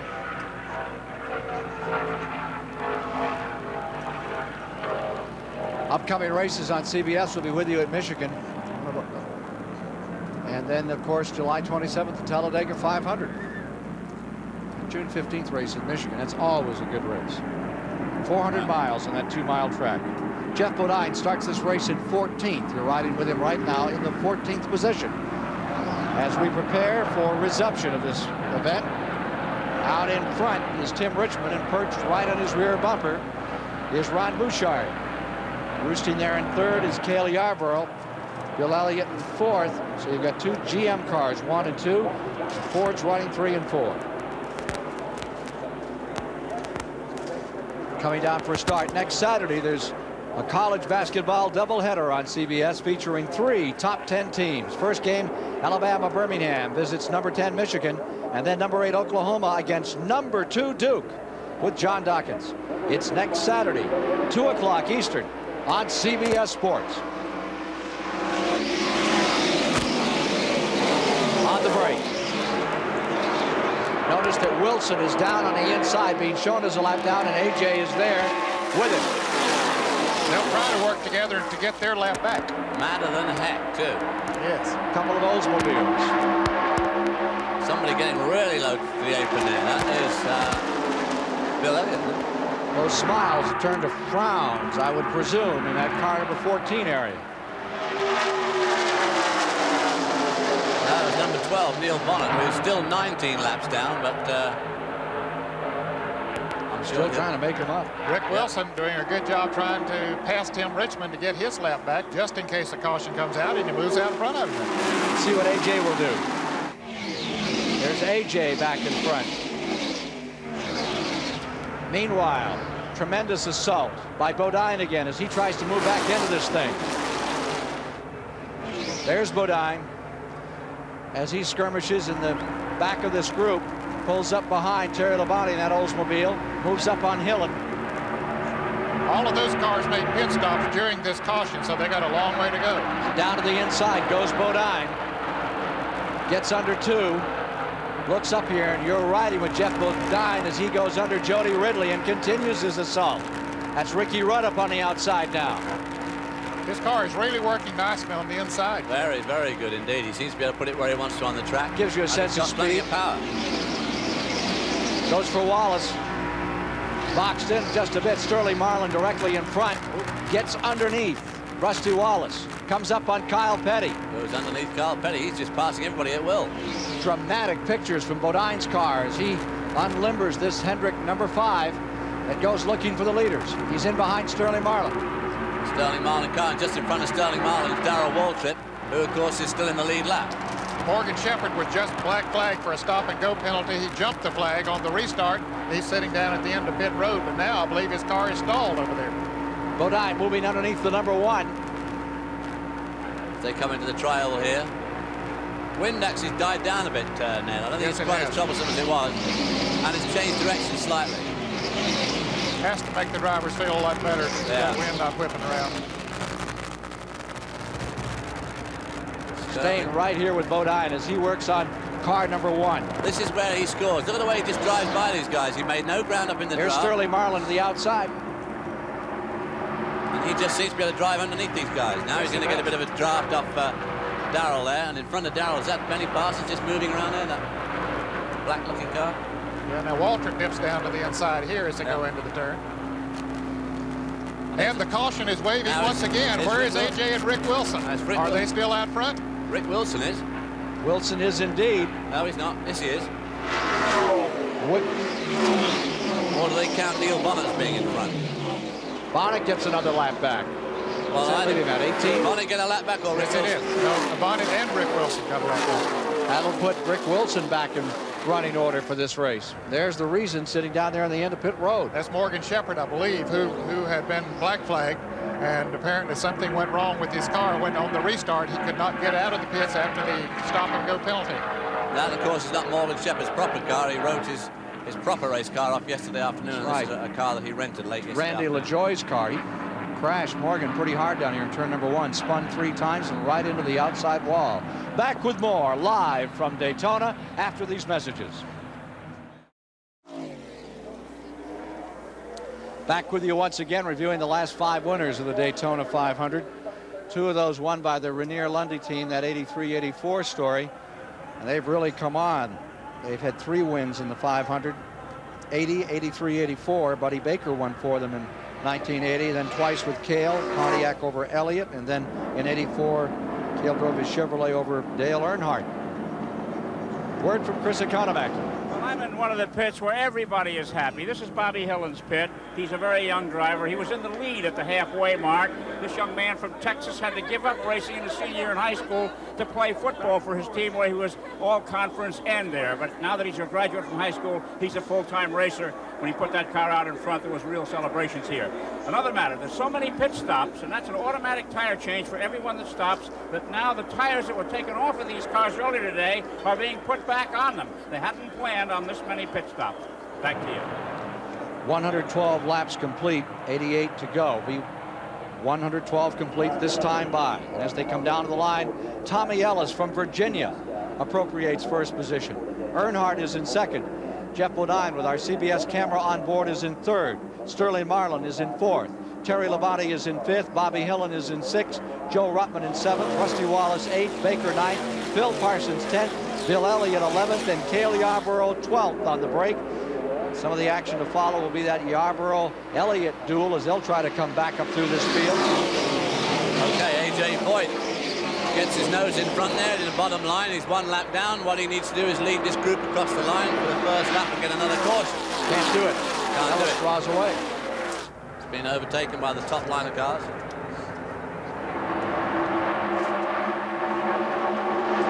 Our race cam is down for just a moment, making a few changes here that they make at the midway point in the race, and then we'll have more pictures for you. There you see Bodine closing in.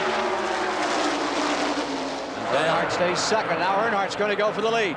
Down on the inside. Earnhardt scoots under. Tommy Ellis. The Friedlander car falling to second place. Bodine stays there in third. Rick Wilson made up his lap, but AJ has not been able to. Jim Bodine slipping underneath Tommy Ellis there now. I mean, he slipped too. That was pretty close.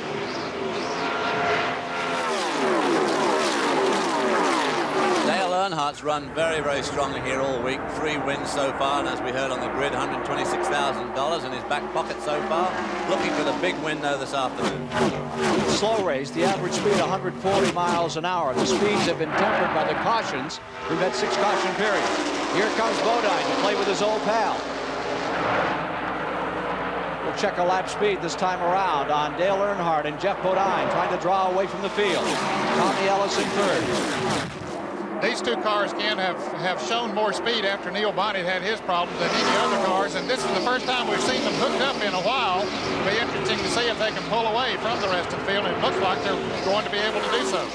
You know who drives a smart race, Ned, and that is Bill Elliott in the number 9. Well, all this shuffling is going on. He's willing to wait it out. He's not overpacing himself. I think he still has a lot to show. Oh, spin it, turn. No, sorry. God. He's showing a lot of patience out there, no question about it. And I'm sure there are a lot of people up and down pit road that are wondering, has he really shown his hand yet? Is he sandbagging? Where will he be in the last 100 miles of this race? I don't know if it's sandbagging as much as it's just waiting. He's not staying out of it. He's kind of waiting on that traffic. Good point. What do you think? I'd say that that's the truth. He's just cooling it, not taking any chances. 45.1 seconds. That's a pretty good speed. I'll say it's a good speed. 199 miles an hour. That's getting over the ground. AJ Foyt's going behind the wall. He's been off his feet a little in the last few laps. AJ's coming in. Tells you someone else who's not moving out too quickly, and that is the Cale Yarborough car. It's just been sitting there, taking the spots when they came available. No big charges.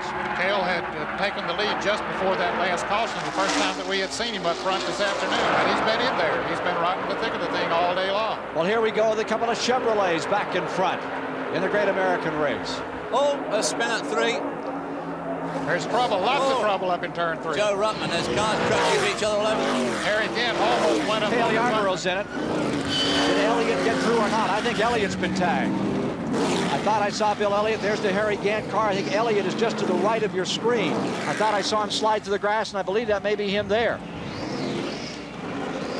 There's the Cale Yarborough car, and there's the end of Joe Ruttman's car, badly smashed. Bill Elliott's car is down there on the grass.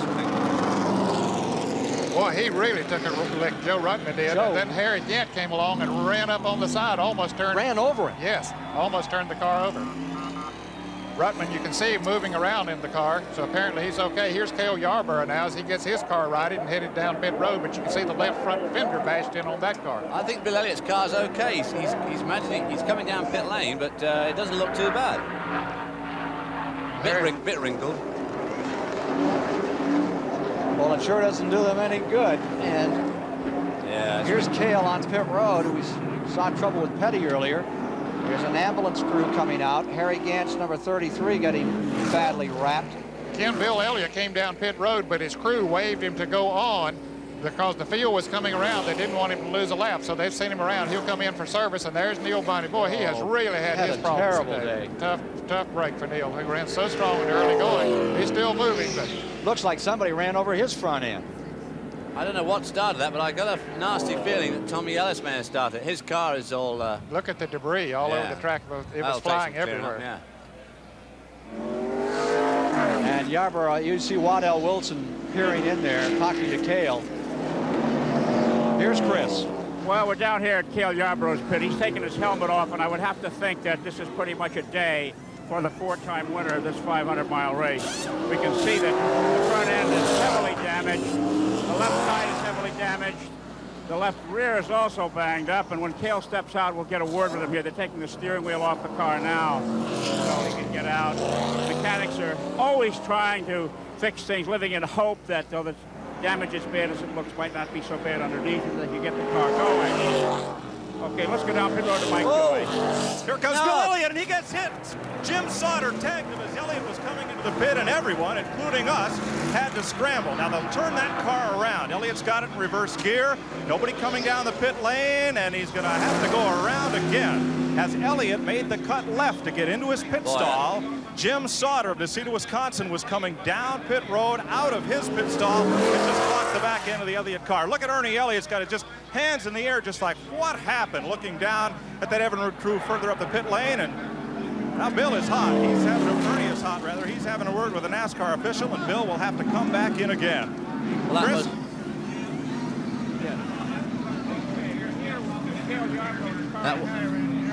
Let's go back to Chris. How hard a hit was it?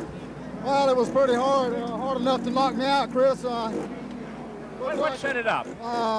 Looked like Bonnet lost it up there in turn 4, between turns 3 and 4, and then another car spun, and I had the wreck missed, and then Elliott came along and hit me, so just a chain reaction.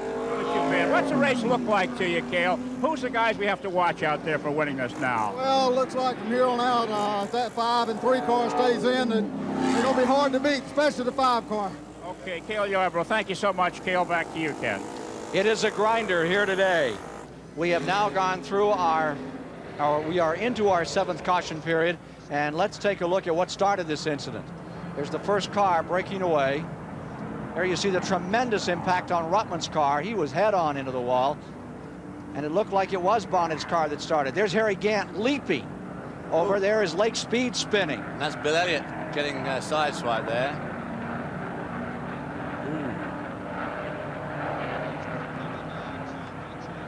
Here's Mike Joy. The work is methodical on Bill Elliott's car. Butch Stevens with a big sledgehammer banging out that right front fender. They've changed the right side tires. The left rear also appears to be flat, just the inner liner holding air. They're going to fit a new right front, and they do have a left rear ready to go on, but NASCAR rules allow only 6 men over the wall, including the catch can man for gasoline at one time, and only 1 jack. With the right front in the air, they'll have to wait to change that left rear, and Elliott might go a lap down before they can do it. Here they come around, and nope, Elliott gets away. Probably a wise move on Ernie's part to send Bill out and around before the pace car comes around to put him a lap down. So Bill will be back in again. Well, it's going to be a long caution. Here's another picture of what happened here in turn number 4. 1 car away, that's Lake Speedway. It climbs up the banking. Harry Gant and Joe Ruttman got together there pretty good, didn't they? Crash. Yeah, Ruttman had already been into the wall and came back down, and Gant just ran over the top of him. And really, there's nowhere to go. When you're coming around there at almost 200 miles an hour, you're slowing down, but there's not a lot of room out in front of you. We see Darrell Waltrip did weave his way through the pack there. It's a bowling lane. It really is. Still not sure what it's done.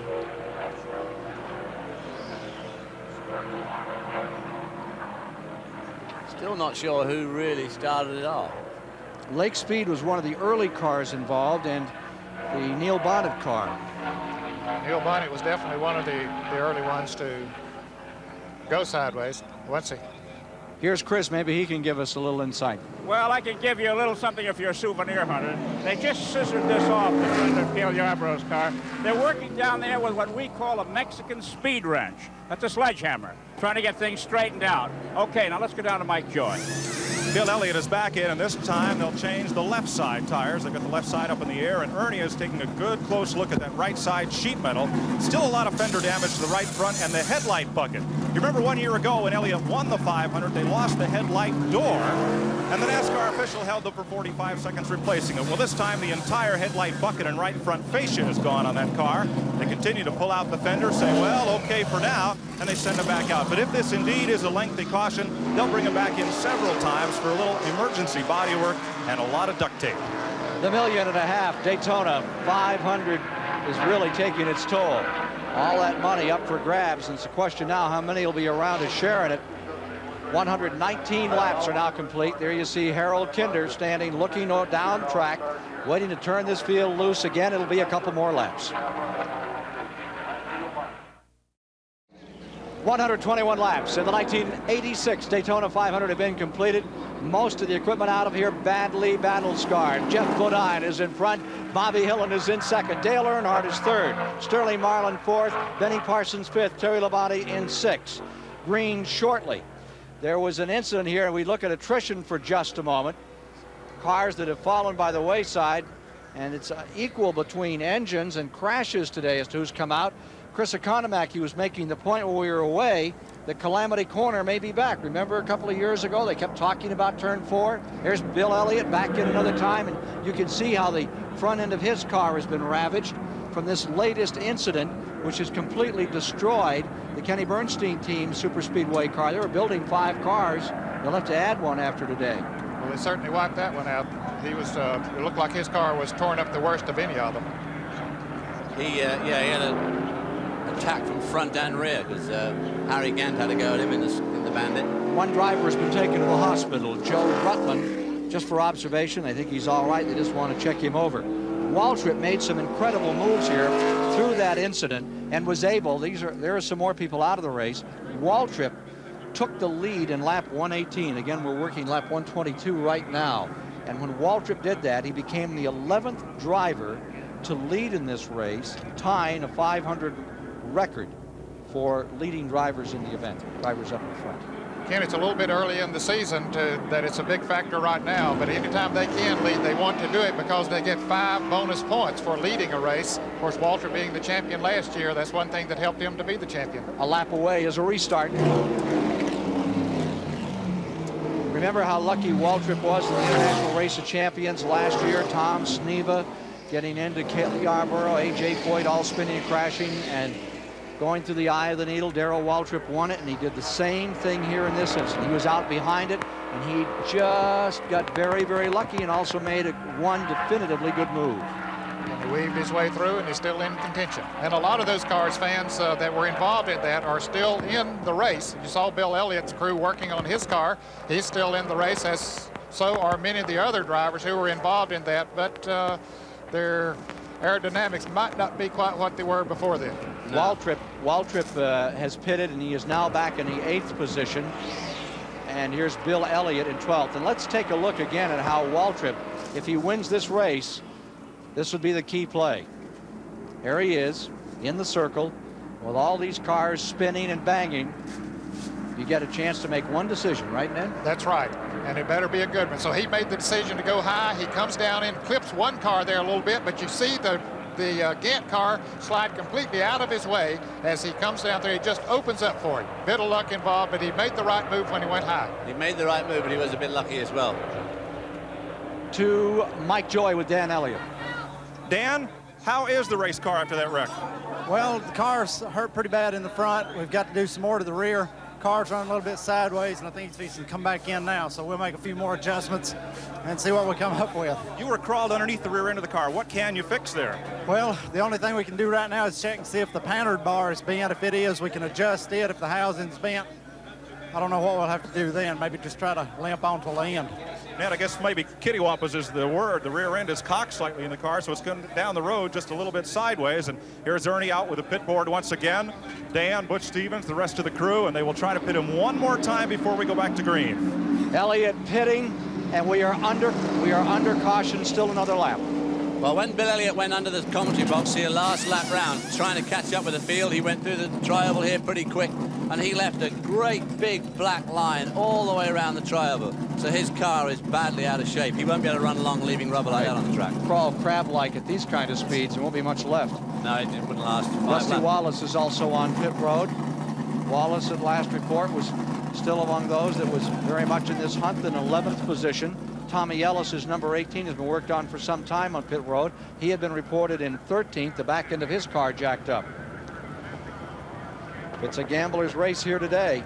After all that talk about car design and about being a driver's race, it's really the way the dice are going to roll that will decide this one, with the exception of 2 guys, that number 3 and that number 5. They've stayed out of all the troubles thus far. And it's amazing when you're running up front, you're able to stay out of trouble easier than when you're back in the pack. Yeah, you got to be good, but you got to be lucky as well. We understand now that the communications to Jeff Hammond out of Waltrip's car have gone on the fritz. They were eliminated in this incident. They no longer can talk to Darrell, nor can we. We'll be back with more of the 1986 Daytona 500 live on CBS after these words. Bill Elliott has gone a lap down. As we take a look at the standings here, Bodine first, Hillen second, Earnhardt third, Sterling Marlin in 4th, Benny Parsons in 5th as they come back to the line.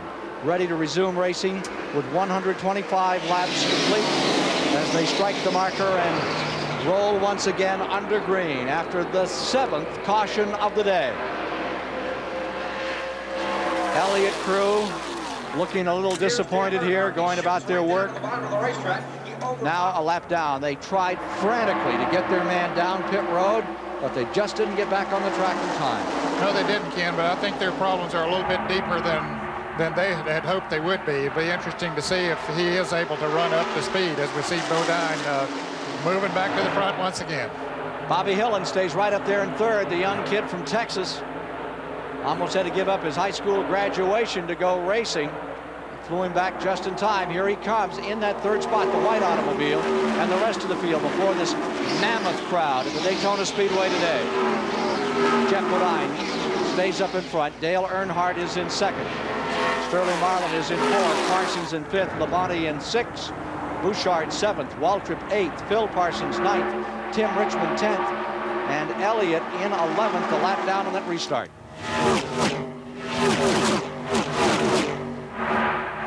Cale Yarborough says goodbye to this one. The 4-time winner of the Daytona 500. Trouble in the back straightaway.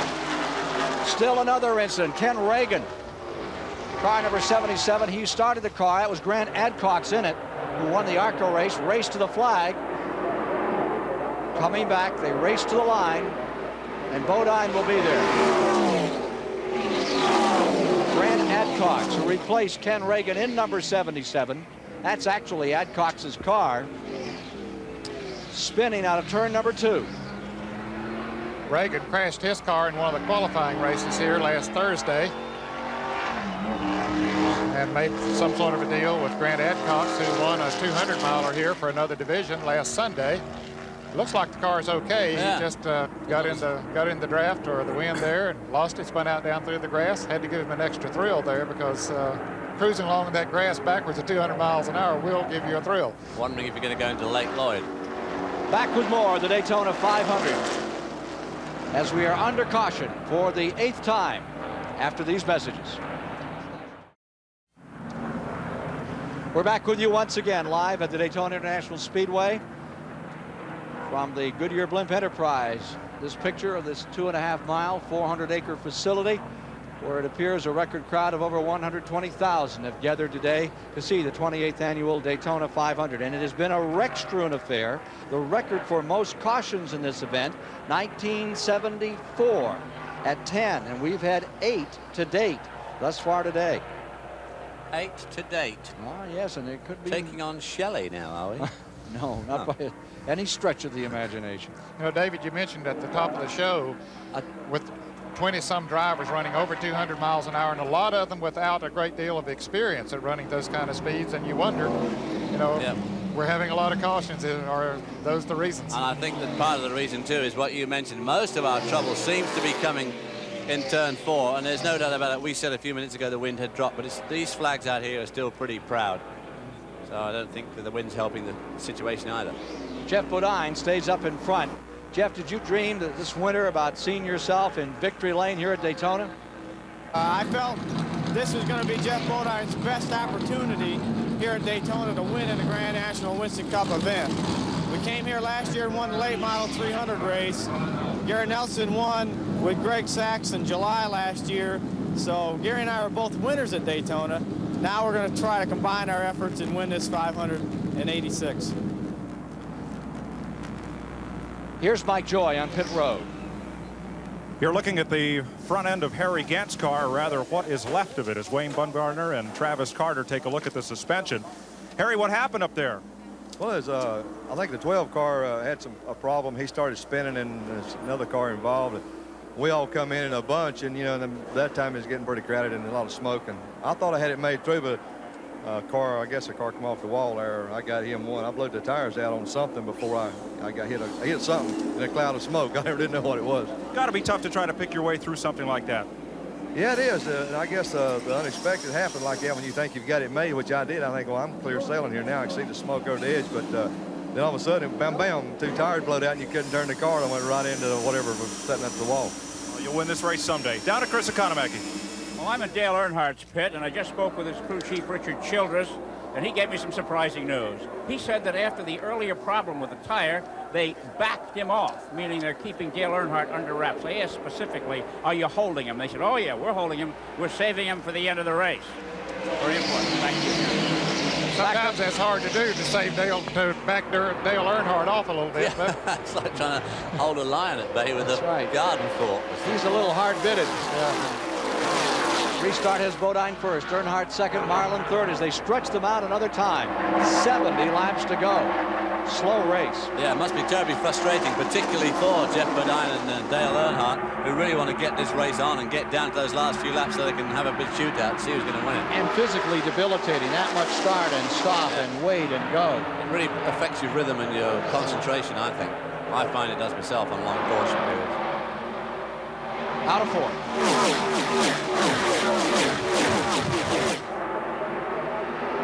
Waltrip on the move. Bodine first, Earnhardt second. Bobby Hillin stays fourth and looks good. Yeah, Bobby Hillin's driving very well because he's pretty young, but he's driven here a couple of times before. Bobby Hillin talks about the fact that he has the killer instinct to be a driver. He says, I know I can do it. I know I can win. That's the instinct of an Earnhardt that we see in this Bodine. Now you're with Darrell Waltrip in car number 11. Running in 10th position as we came back under green. Now you can see the opening there. He's on the outside. He's already up. I'm sorry. Phil Parsons on the inside. Phil Parsons is in 6th, so Waltrip is really closing ground.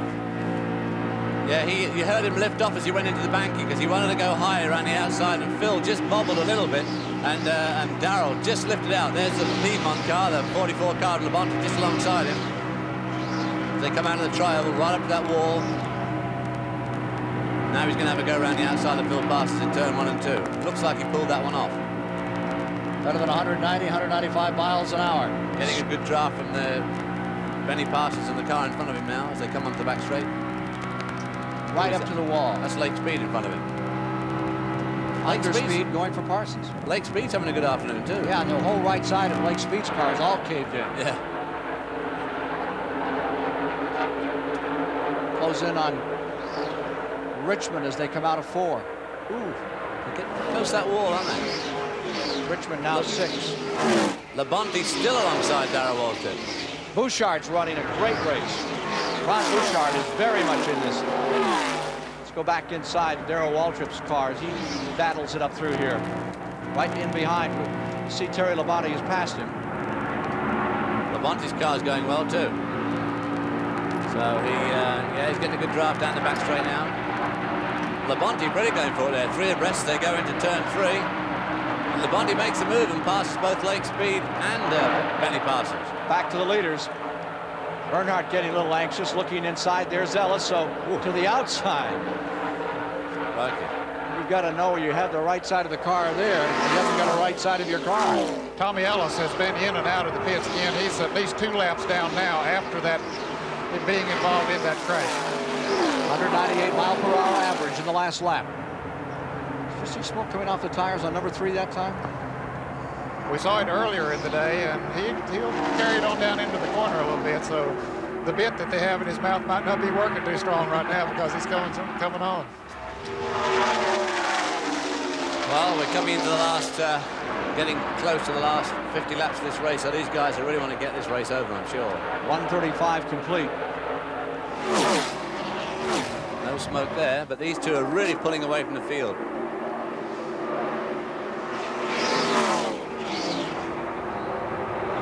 Headed for turn 1. Sterling Marlin's number 1. Some new names again cropping up on the roster here late in the race. And most of the Giants have all found it a difficult 500. There from the Goodyear blimp, you see those 2 leaders, and there goes Earnhardt getting up underneath the number 5 car of Bodine as they go into turn number 3. He's there. Hanging on well, even though he's out of the draft. He's still hanging on pretty well as they go down that back straight. There's the move.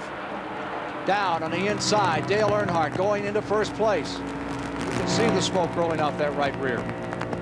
He's abusing his car a little bit, maybe not too much, but that's his style of driving. Ned, how many years do you think it'll be before we'll see the name Earnhardt and Junior Johnson tied together?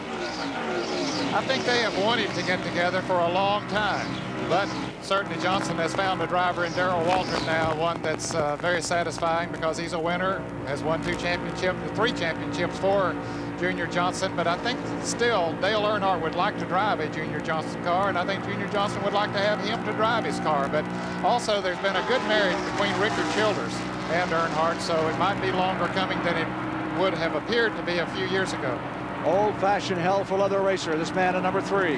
Earnhardt now leading Bodine by 2 car lengths as they come out of turn number 4. No sign of any smoke coming off Dale's tyres there from that inboard camera. You get a really good look at the back of Dale's car, and it looked pretty stable. They're bouncing around a lot. You can see them moving around, but no smoke. New names coming up. He just joined us. Richard Petty crashed right here in turn number 2 very hard. He has been taken to the Halifax hospital. Here's an unofficial report we had. We're still working to check that out. Then we have an incident later that's taken Cale Yarborough out. Another one of the leading names, Bobby Allison, was out early in the going after he pushed his Buick up in front. And you see these 2 Chevrolets continuing to dominate.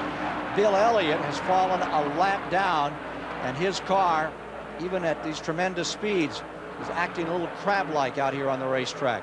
Tracking quite the way they wish. It knocked the rear end out of alignment on the car, and I'll tell you, if it's not in complete alignment running at these speeds, you just aren't going to get the job done. Blister City on the old hands.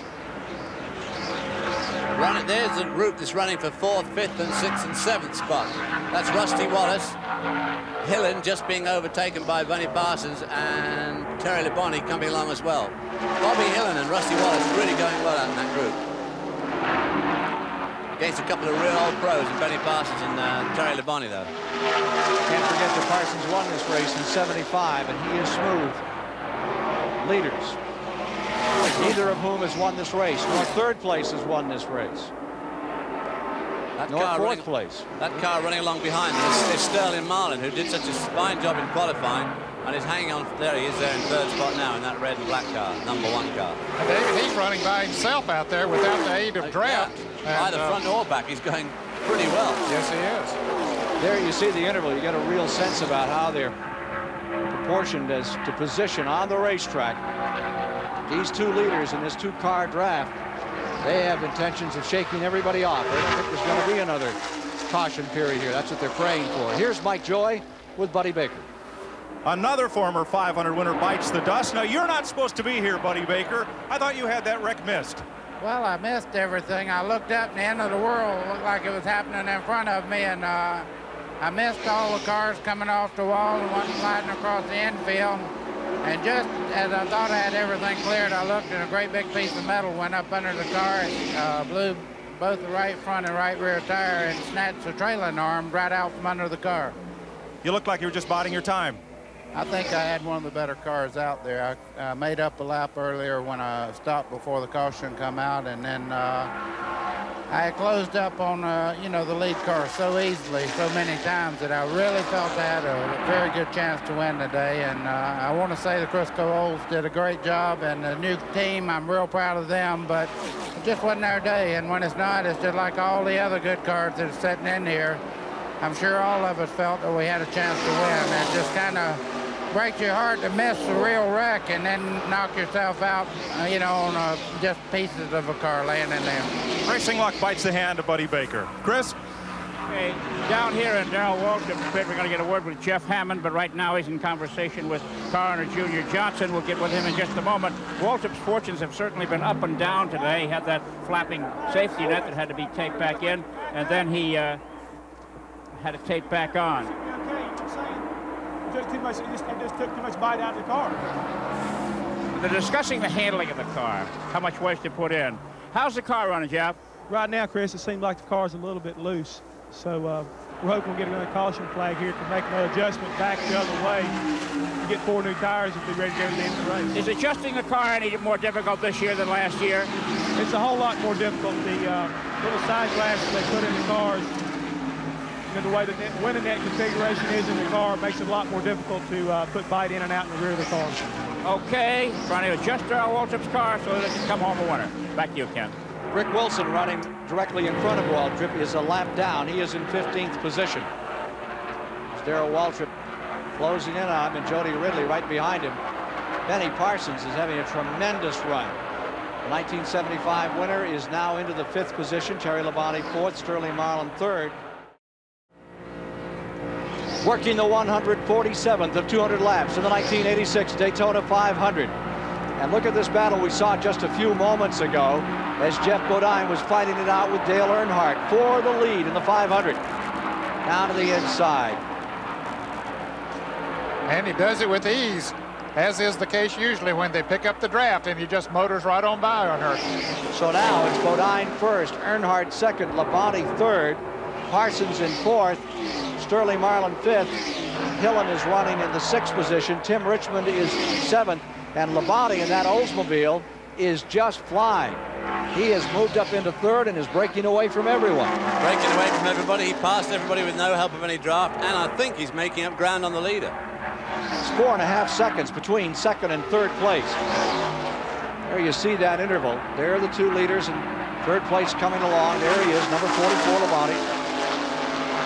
Darrell Waltrip, meanwhile, is back here still drafting off the back of a car a lap down, the black number 4 of Rick Wilson. Running 9th is Bouchard, 10th is Rusty Wallace. The number 4 car is the 11th car in the race, a lap down to the leaders.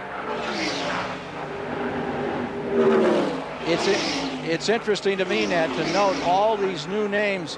Oh, it's always been the Petties. And for several years, Waltrip has always been a factor right up in here. But look at that leaderboard now as you're inside Darrell Waltrip's car. Bodine, Earnhardt, Labonte. And then you have the Sterling Marlin name in here, and Bobby Hillen right up there in the top 10. I think we're gradually seeing a changing of the guard as you get more money in the sport, big sponsorships behind some of these drivers that apparently have the talent, and once they get the equipment under them, they're able to show what they can do. The pressure building on the leader, Bodine, and Waltrip still trying to make up time here. Remember that Darrell Waltrip is 8th overall, back in the lead lap. He's gone a lap down, he's made it up. Do you have a game plan, Darrell Waltrip, or do you just wait for this race to start? I don't worry about where I'm running early in the race. I wait and let that thing thin out a little bit. The engines blow that are going to blow. The guys that are going to run over each other. Then I got more room to operate. That's what's happened. That's been the case. They've been running over each other, through each other, in this wild day of racing. It has been dramatic. It has been dangerous. Thus far, to the best of our knowledge, only 1 driver to the hospital, Richard Petty, after a crash in turn 2. Well, now Darrell Waltrip's having his work cut out to pass another one of the young lions, Rick Wilson, who hit the wall just right here early on in the week in another car, but obviously running very well today. He's a lap down, but Darrell Waltrip's having his work cut out to get around him. 50 laps to go. Down to the final 50 laps. This 28th annual $1.5 million Daytona 500. Let's check our leaderboard here. Jeff Bodine out in front after 150 of 200 laps with Dale Earnhardt in 2nd. Terry Labonte in the 3rd position. Then comes Benny Parsons, followed by Sterling Marlin, rounding out the top 5.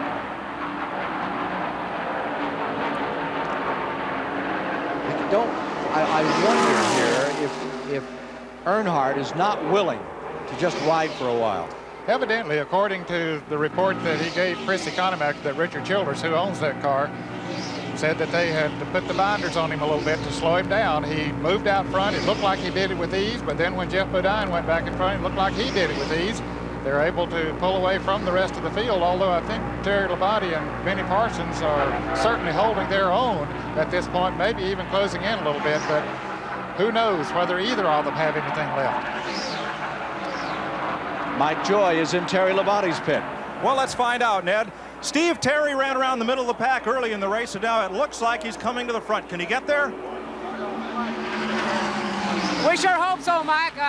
We pitted with 76 laps to go. We can go the rest of the race on 1 more fuel stop. Now, 2 cars ahead of us, I believe, are going to have to stop twice. We think like at speeds we're running now and conditions the way they are, we might be in good shape. But Gary Nelson gets a lot of fuel mileage. He might be the one to beat. Nelson, the crew chief on Bodine, of course. And while we're here, let's look at what the well-dressed tire changer is wearing this year. tennis shoes with rounded sole edges, knee pads from basketball, spare lug nuts, baseball batting gloves to handle those hot tires when they come off, and a two-way radio that has the radio broadcast network in one ear to find out what's going on around the racetrack and communication with his driver in the other. Let's go to Chris Economaki. I'm down in Sterling Martin's pit, the #1 bullseye car with his car owner, Hoss Ellington. Hoss, you must be really happy with the way that Sterling's doing out there today. Yeah, we are, Chris, you know. But, you know, I'm real tickled with Sterling and the way he's been running today. Right now, we're a little bit loose, but, you know, the bullseye barbecue sauce, #1 Chevrolet doing real good, I think. Now, how long is it going to take you to get the car right, and can you do that in one quick stop? Well, right now, we got 5 more laps for pit stop, and we'll adjust the chassis a little bit, and we'll be back running with them. One last question. How many more stops before you take the checkered flag? Well, 1 or 2? Well, we're going to pit twice. We're going to, you know, the last pit stop be just for a little bit of gas and right back out. Okay, committed to 2 more stops. The car owner for Sterling Martin, one of the young lions showing well today. Back to you, Ken. Interesting about these pit stops and how from that it sounds like everybody thinks that that #5 car with Gary Nelson, the crew chief, may have a little more economy in it than the rest of them. When he was crew chief for Bobby Allison for several years, they did indeed get at least as good a gas mileage, and most of the time better gas mileage than anyone else. He has worked on that and has tried to get to where he can just simply get more gas mileage. More from the Daytona 500 after these messages. We're back with you once again here at the Daytona Speedway. Topside with Ned Jarrett and David Hobbs. I'm Ken Squire. We're 157 laps deep into the 1986 Daytona 500, where we've had 26 lead changes between 11 drivers. We have had thus far 8 caution periods in the event for all kinds of reasons. The biggest calamity coming up here in turn #4 involving several cars, eliminating the Joe Ruttman car as it was destroyed. Richard Petty has had a serious crash early today. Bobby Allison's car, after making a stout effort in the early going, has retired. Buddy Baker is out, and these two men are the story of the hour. It is Jeff Bodine, originally from Chemung, New York, and Ralph Dale Earnhardt in #3 from Kannapolis, North Carolina, with a tremendous crowd cheering this one on, watching these two continue their battle around the speedway. There's Dale takes him coming out of turn 4. Pretty brave move as they come into the tri-oval. Oh. And Bodine making a pit stop. Right. Green flag pit stops coming up. Now he has a little over 100 miles to go, 41 laps, so it'd be interesting to see if he can go the rest of the way. Here's Chris. Bodine's coming in. The gas man here. That's a 90-pound can of gas. It holds 11 gallons, and it takes about 6 and a fraction seconds to put it in. Bodine has been in for 8 seconds now. There's 1 can of gas. Remember, 93 pounds of fuel funneling in there. The little can is to catch the overflow. Right-side tires, and away he goes at 16.13 seconds for that beautiful stop, and it may well be his last stop of the race. Back to you, Ken. Earnhardt first, now Labonte second. Ron Bouchard, who had been running 9th, he pitted. Here comes Earnhardt in for his pit stop. Yes or no? I would say yes. He's backed out of it enough. He's in. Bobby Hillen came in and went on right on past. He had to come back in again, so that cost Bobby some extra time. Hillen, of course, running right up here in the... Earnhardt slithering to a stop. Chris. Get it in with all 4 wheels locked up, smoking off his left front tire. They're changing right side tires. He's getting a second tank of fuel. The sponsor's name has been ripped off. There's a lot of smoke here. He stalled the engine. They're waiting. This is a long stop here. There he goes. 18.52 seconds, and Earnhardt really looks like he's excited for this finish. Back to you, Ken. Sure looked excited when he came down pit road. Terry Labonte is now your leader in #44. But that extra 3 or 4 seconds in the pits there, Ken, is going to put him behind Jeff Bodine. He's not going to have the advantage of the draft. 1 second, 300 feet on this racetrack. Also, with Terry Labonte keeping going like this, obviously Jeff Bodine and even Dale Earnhardt, to a certain extent, are kind of marginal on fuel. Exactly. Jeff's got to do 41 laps. If Terry Labonte can streak this out like another 1 or 2 laps, he's already down to only 39 laps. Question, Ned, is Parsons pitted? Parsons evidently just made a pit stop. Yeah, yes, while Earnhardt was in the pits, Parsons pulled off the bumper of Terry Labonte and did make a pit stop. But Labonte should be able to go the rest of the distance very easily. As David said, it'll be a little questionable on the others. 162 laps complete on the leaders this time as they begin to sort it out. There is Jeff Bodine. Back on the track with car number 5, Rick Hendrick Racing Stable, Terry Labonte. The Oldsmobile that has been just kind of cruising up through traffic today, waiting this thing out. And he didn't stop on that lap either. So Jeff Bodine's got to do at least 105 miles. Richmond stalled on pit road. Apparently he ran out of gas. Well, now he's taking him behind the wall. One of the Rick Hendrick cars. Yeah. The team car is the number 5 that Bodine is driving. 2 separate complete teams, however, not even in the same building. No, they're located several miles apart in North Carolina. But you talk about young lions. Of course, Rick Hendrick really goes into that category. This whole team is a brand new team to NASCAR. Here's Mike Joy. Mike Beam, crew chief for Ron Bouchard. You had to push him away after the pit stop. What's the problem?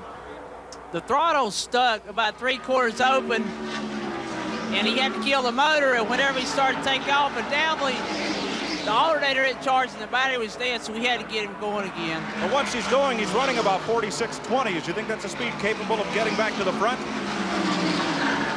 Yeah, he says the car feels awful good. You know, it's just as hard to run in the draft with the throttle if you follow somebody and they're letting off, and you fall down the corner and the throttle's stuck wide open. You know, he just, you know, I don't see how he's doing it, but he's just holding on.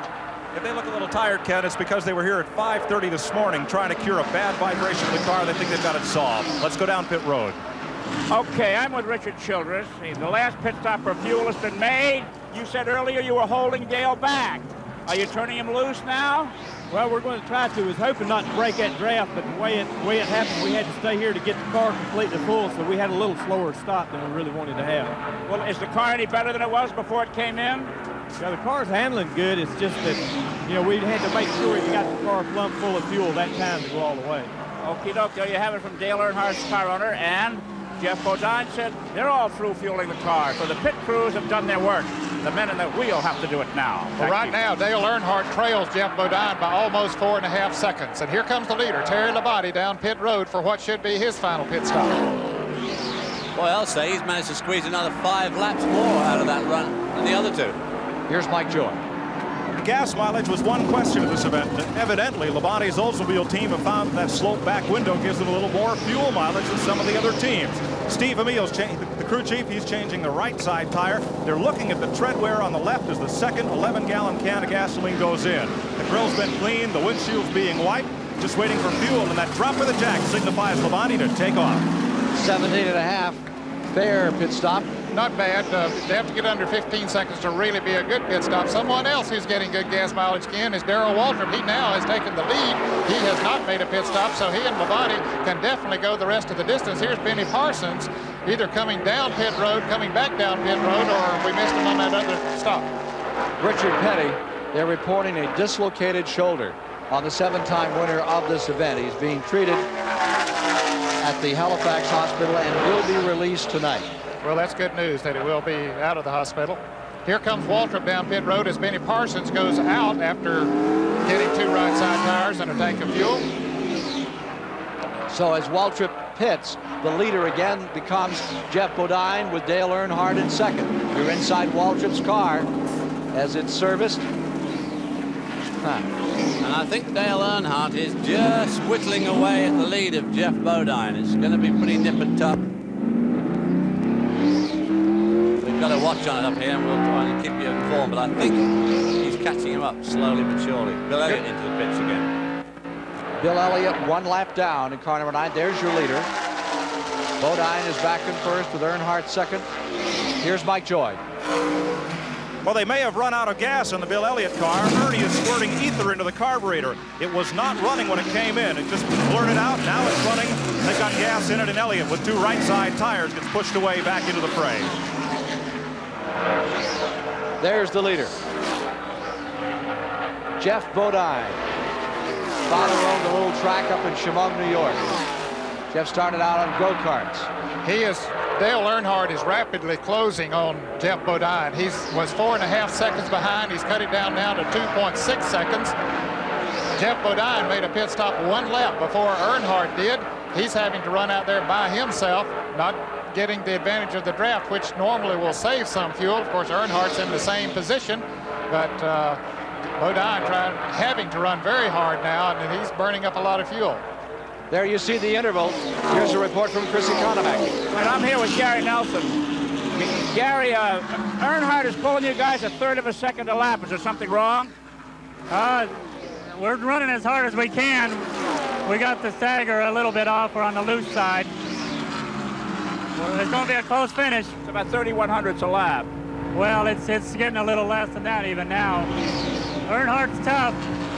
I think Jeff's going to, if Earnhardt catches him, going to run with him and try and slingshot him at the end. But it's going to be a very close finish. I'd like to get a caution and be able to adjust on that car one more time. Gary Nelson, Jeff Bodine's crew chief. There's the word. He wants another. He wishes there be another caution. Okay, he was motioning. We saw Jeff motion Benny Parsons to come on up right on his back bumper so he could help him a little bit there in speed.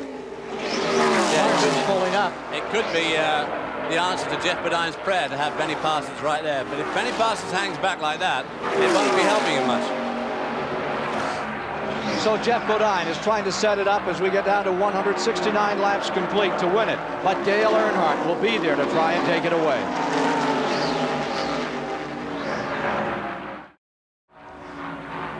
$172 laps are now complete. Standings the same. Bodine in first. Dale Earnhardt whittling away at that Bodine lead. Terry Labonte still a very stout third-place runner with Sterling Marlin in fourth and Darrell Waltrip in the fifth position. There is the picture from the back of Jeff Bodine's car. And back there comes Dale Earnhardt, that yellow and blue car. In between them, the number 55. That is the Parsons car.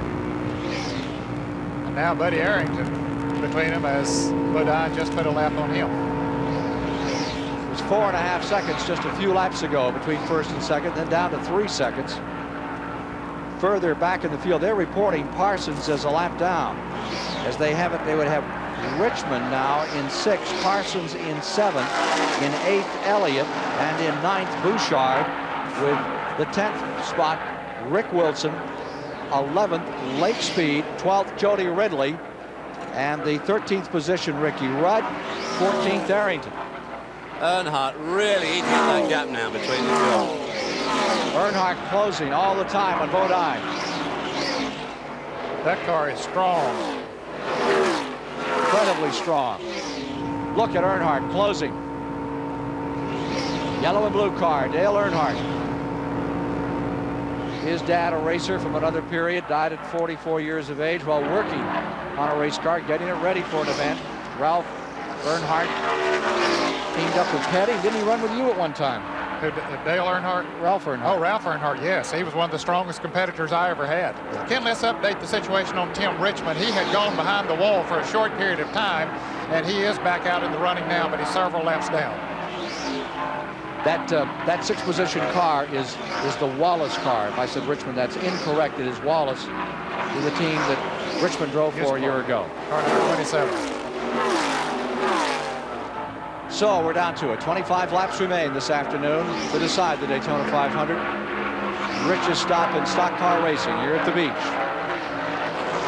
And you can see Earnhardt just closing all the time.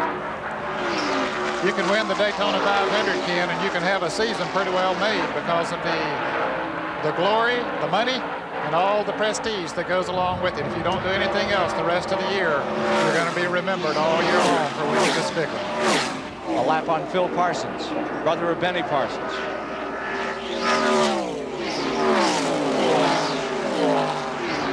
Earnhardt. Earnhardt's really got him in his sights now. Just keeps moving in. I believe Richard Childress did take the bridle off now.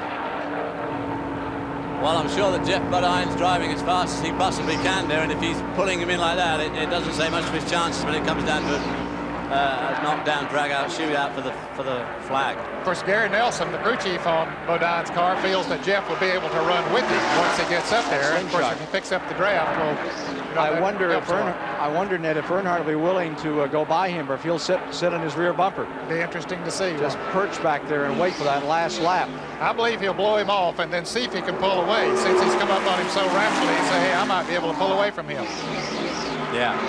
I think if I was him, I'd certainly try that. And if it didn't work, you could always drop back behind him for a bit. Lapping Kyle Petty. and closing. Let's see if he takes a shot to go by now. Coming up is car number 3, down onto number 5. Closing in all the time. Earnhardt may take his shot right here going into turn number 3. Down to the inside, no. Locked straight on the rear bumper. Here he comes into that 3rd turn. That's usually where they want to pass. Now Earnhardt goes to the outside. Earnhardt pulling up. Looking for a little advantage up there. The cushion of air off the wall. Does not use it. Snaps the wheel back down. Comes for the tri-oval. Coming across to complete 177 laps. Front of the grandstand, directly below us. I believe he'll try down the backstretch. He'll follow him through turns 1 and 2, then try to pick up the draft and blast past him down the backstretch. Let's see if he does. Boy, he's close through there, isn't he? He's a master at drafting. He don't mind sticking that nose up under your back end. Well, he loves to ride, as Ned says, right there, right up under your bumper. And on tracks of 1.5 miles, he's willing to put your bumper on the other bumper. Kathy Bodine looking on, a little anxious here. Well, maybe he's decided to follow him a while. Maybe he's not going to move around. Maybe he can't. But you'd have to think he could the way he pulled up on him. Yeah, to be able to catch up like that with no draft to help him, he must be stronger. Certainly Kathy is concerned about it. There you see Parsons a lap down. Reported in 7th, and he goes underneath. That's interesting. That is interesting. Because Earnhardt had pulled up on Parsons, just blew him off and came on up there. Parsons goes out a little, there comes Earnhardt. Yeah, Benny got it out of shape then. I wonder if Earnhardt is the cat and thinks he has the mouse right here. I would suspect that he's feeling that way. Willing to take a few liberties. Wonder who he's cheering for today. An Elliott fan for sure. Bought the hat. A little depressed about how things have gone today. Back to the tri-oval. If he needs to, he'll stick it in there too and try to pass. Petty's old favorite place for passing, the tri-oval, right up against the wall. Well, the Daytona 500 takes on even more significance now, not just for the fact that this is a $1.5 million race itself and all the prestige and glory which comes with winning the Daytona 500, but it's now part of this quartet of races. If you could win 3 out of the 4, you win what Bill Elliott won last year, $1 million. So to win this race, getting up to a good start towards that $1 million prize. It certainly does. Second stop on that one will be Charlotte Memorial Weekend at the 600. Benny Parsons is still coming right back there. And is that his brother Phil? Very much. Yes, it is. And the pace is slowing because look at Phil Parsons get back into this. I think Bodine is trying to let him through for a moment, the slingshot, and Earnhardt saying, no, I'll sit here for a while. Thank you very much. 181 laps now complete. 181 down in the Daytona 500. I believe he's going to sit there and ride it out now. I thought he would pass him and try to pull away, but I think he's just going to sit there and ride it out and wait till the last lap. Maybe. Well, if Jeff has slowed up, which it looks like he has by the way that the 2 passes are hanging in there. So we'll be back to get the deciding laps. Who is going to win this Daytona 500? We'll know shortly.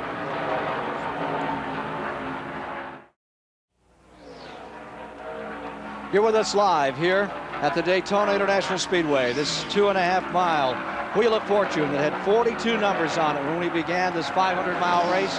19 of those numbers have already been taken down with wrecks, blown engines, transmissions coming apart. And now we are down to that time when we'll decide which number will take the big money today. Car number 5, Bodine, stays in front. But Dale Earnhardt, with an overwhelming run, is pulled up and just sits there in 2nd place. There's Terry Labonte running some seconds back in 3rd spot. The average speed has come down to 193 miles per hour as you look at Sterling Marlin, who is running in the 4th position. Darrell Waltrip is maintaining 5th. Bobby Hillen is in 6th, and we only have 6 cars in the lead lap as we get down to decide it. Ron Bouchard is in 7th. Rusty Wallace is in 8th. Benny Parsons is in 9th, and Bill Elliott is in 10th. Here's Chris Economaki. I'm with Richard Childress, Dale Earnhardt's car owner. He pulled up on Jeff Bodine, and now he's just sitting there. Richard, what is he doing? Well, they slowed down about a second, but we just want to try to get some good mileage right now out of the car. Are you telling him what to do, or is he running his own race? We told him to get up there and just draft and take it easy right now. He's just drafting. Is this going to be a last lap scenario? Well, we hope we can all go that far. Okay, Richard Childress concerned about it. Let's go down across the road to Mike Joy and Jeff Bodine's pit. Bodine is just 1 pit away from Childress and his crew. Gary Nelson, the race pace has slowed down by about a second a lap. Why? Well, we definitely want to conserve our tires. We don't care too much about leading these laps along here, but we sure like to lead that last one. And Earnhardt, Dale doesn't want to pass us. He wants to run second and try and get us on the last lap. So we feel like we can cool our tires as best we can. Don't tell him, but maybe we can lull him into running a little slower pace. And we'll try everything we can to beat him on the last lap. Well, they've got the stopwatches too, of course. What about fuel mileage? Could you go the way without a problem? The fuel is going to be close. We feel we can make it. We're not, you know, we're going to gamble on that. If a caution came out, we'd put in a few gallons, but we really got some tires that we'd rather have on the car. I think the stretch along green has caused our left side tires to wear down, and we haven't had a chance to change them. So if only we could get these 4 on, I think we'd be the strongest car out there. But will you try to slow him down even more? Well, there's no way Dale's going to pass us. We could stop practically. He'd probably follow us into the pits, but we are slowing the pace down. We're trying to lull him, and obviously he's pretty smart. He knows what we're doing. They've all raced in and seen a lot of races here, all decided on the last lap, but it's evident this will be another. May not be the fastest car, maybe one of the best strategy here is not saving those tires. Could very well be. Of course, at the same time, Earnhardt's saving his too. So, well, I think that if I was Jeff Bodine, I'd really be worrying at this stage about fuel. They've got to be awfully close on fuel to try and do 41 laps. Everybody else out there is better off than he is. 14 and 6/10 seconds between second and third place. It will be decided here between number 5 and number 3 to win the 500. 10 laps to go to decide it all. Bodine and Earnhardt battling for first place, bumper to bumper, as we come down to the end of the 28th annual Daytona 500. Next on CBS this afternoon, stand by for the Celtics and the world champion LA Lakers. This race has run a considerably slower pace than had been anticipated. There have been a total of 8 caution periods, 2 serious crashes. Richard Petty dislocated his shoulder in a crash in the second turn, a multiple car crash in turn number 4, wrecking several cars. Joe Ruttman taken to the hospital for observation. He appears to be all right. Now we're down to decision time. As they come by with 9 laps to go, it is a question of saving the fuel, saving the tires, saving the drivers for that last shot to win it all in the biggest stock car race in America. And Bodine knows the speed, the power that Dale Earnhardt has, but there's nothing he can do. He slowed the pace a second a lap, but yet Earnhardt just sits there on his bumper willing to ride it out. And I think that's a good smart move on his part, David. It is a smart move. What do? I mean, how are you going to make the guy go around? You stop and get out and wait him on. I know he won't go by. He won't go by. As we mentioned at the top of the telecast, these two aren't palsy.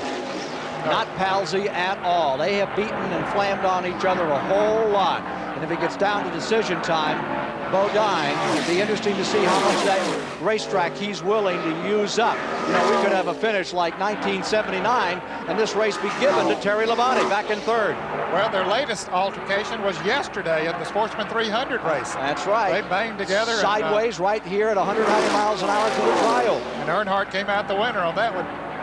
Earnhardt says he hit me 5 times. He got me once. I knew it was a mistake. He said the other 4, I'm just counting. See how this one's going to end.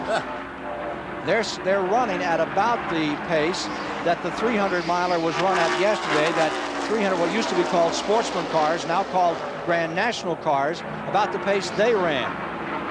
And it seems as though they're only running 190. They don't care. They lean on each other some more. They don't mind mixing it up.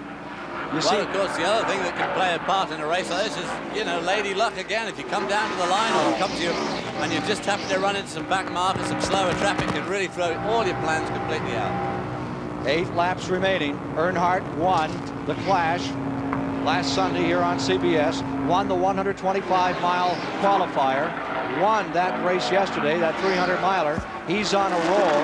As we mentioned earlier, the gamblers will tell you, they strike 3 times, that's the time to double up on that man for a 4th roll in a row. Let's see if Earnhardt's going to pull it off. Mike Joy has a report. We're standing right between the crews of the winning, or of the leading cars rather. It's not over until it's over. Earnhardt and Bodine each got out their ledger this morning, and they each, in thoughts with their crews, said, there's a guy I owe one. You talked about yesterday and the race last March, Sportsman race at Rockingham, North Carolina, where Earnhardt with his bumper stole that win for Bodine on the last lap. Each driver privately feels he's got a score to settle. What better place to do it than in the $1.5 million Daytona 500? Down they're coming. This time by. 6 laps to go and they reach the line.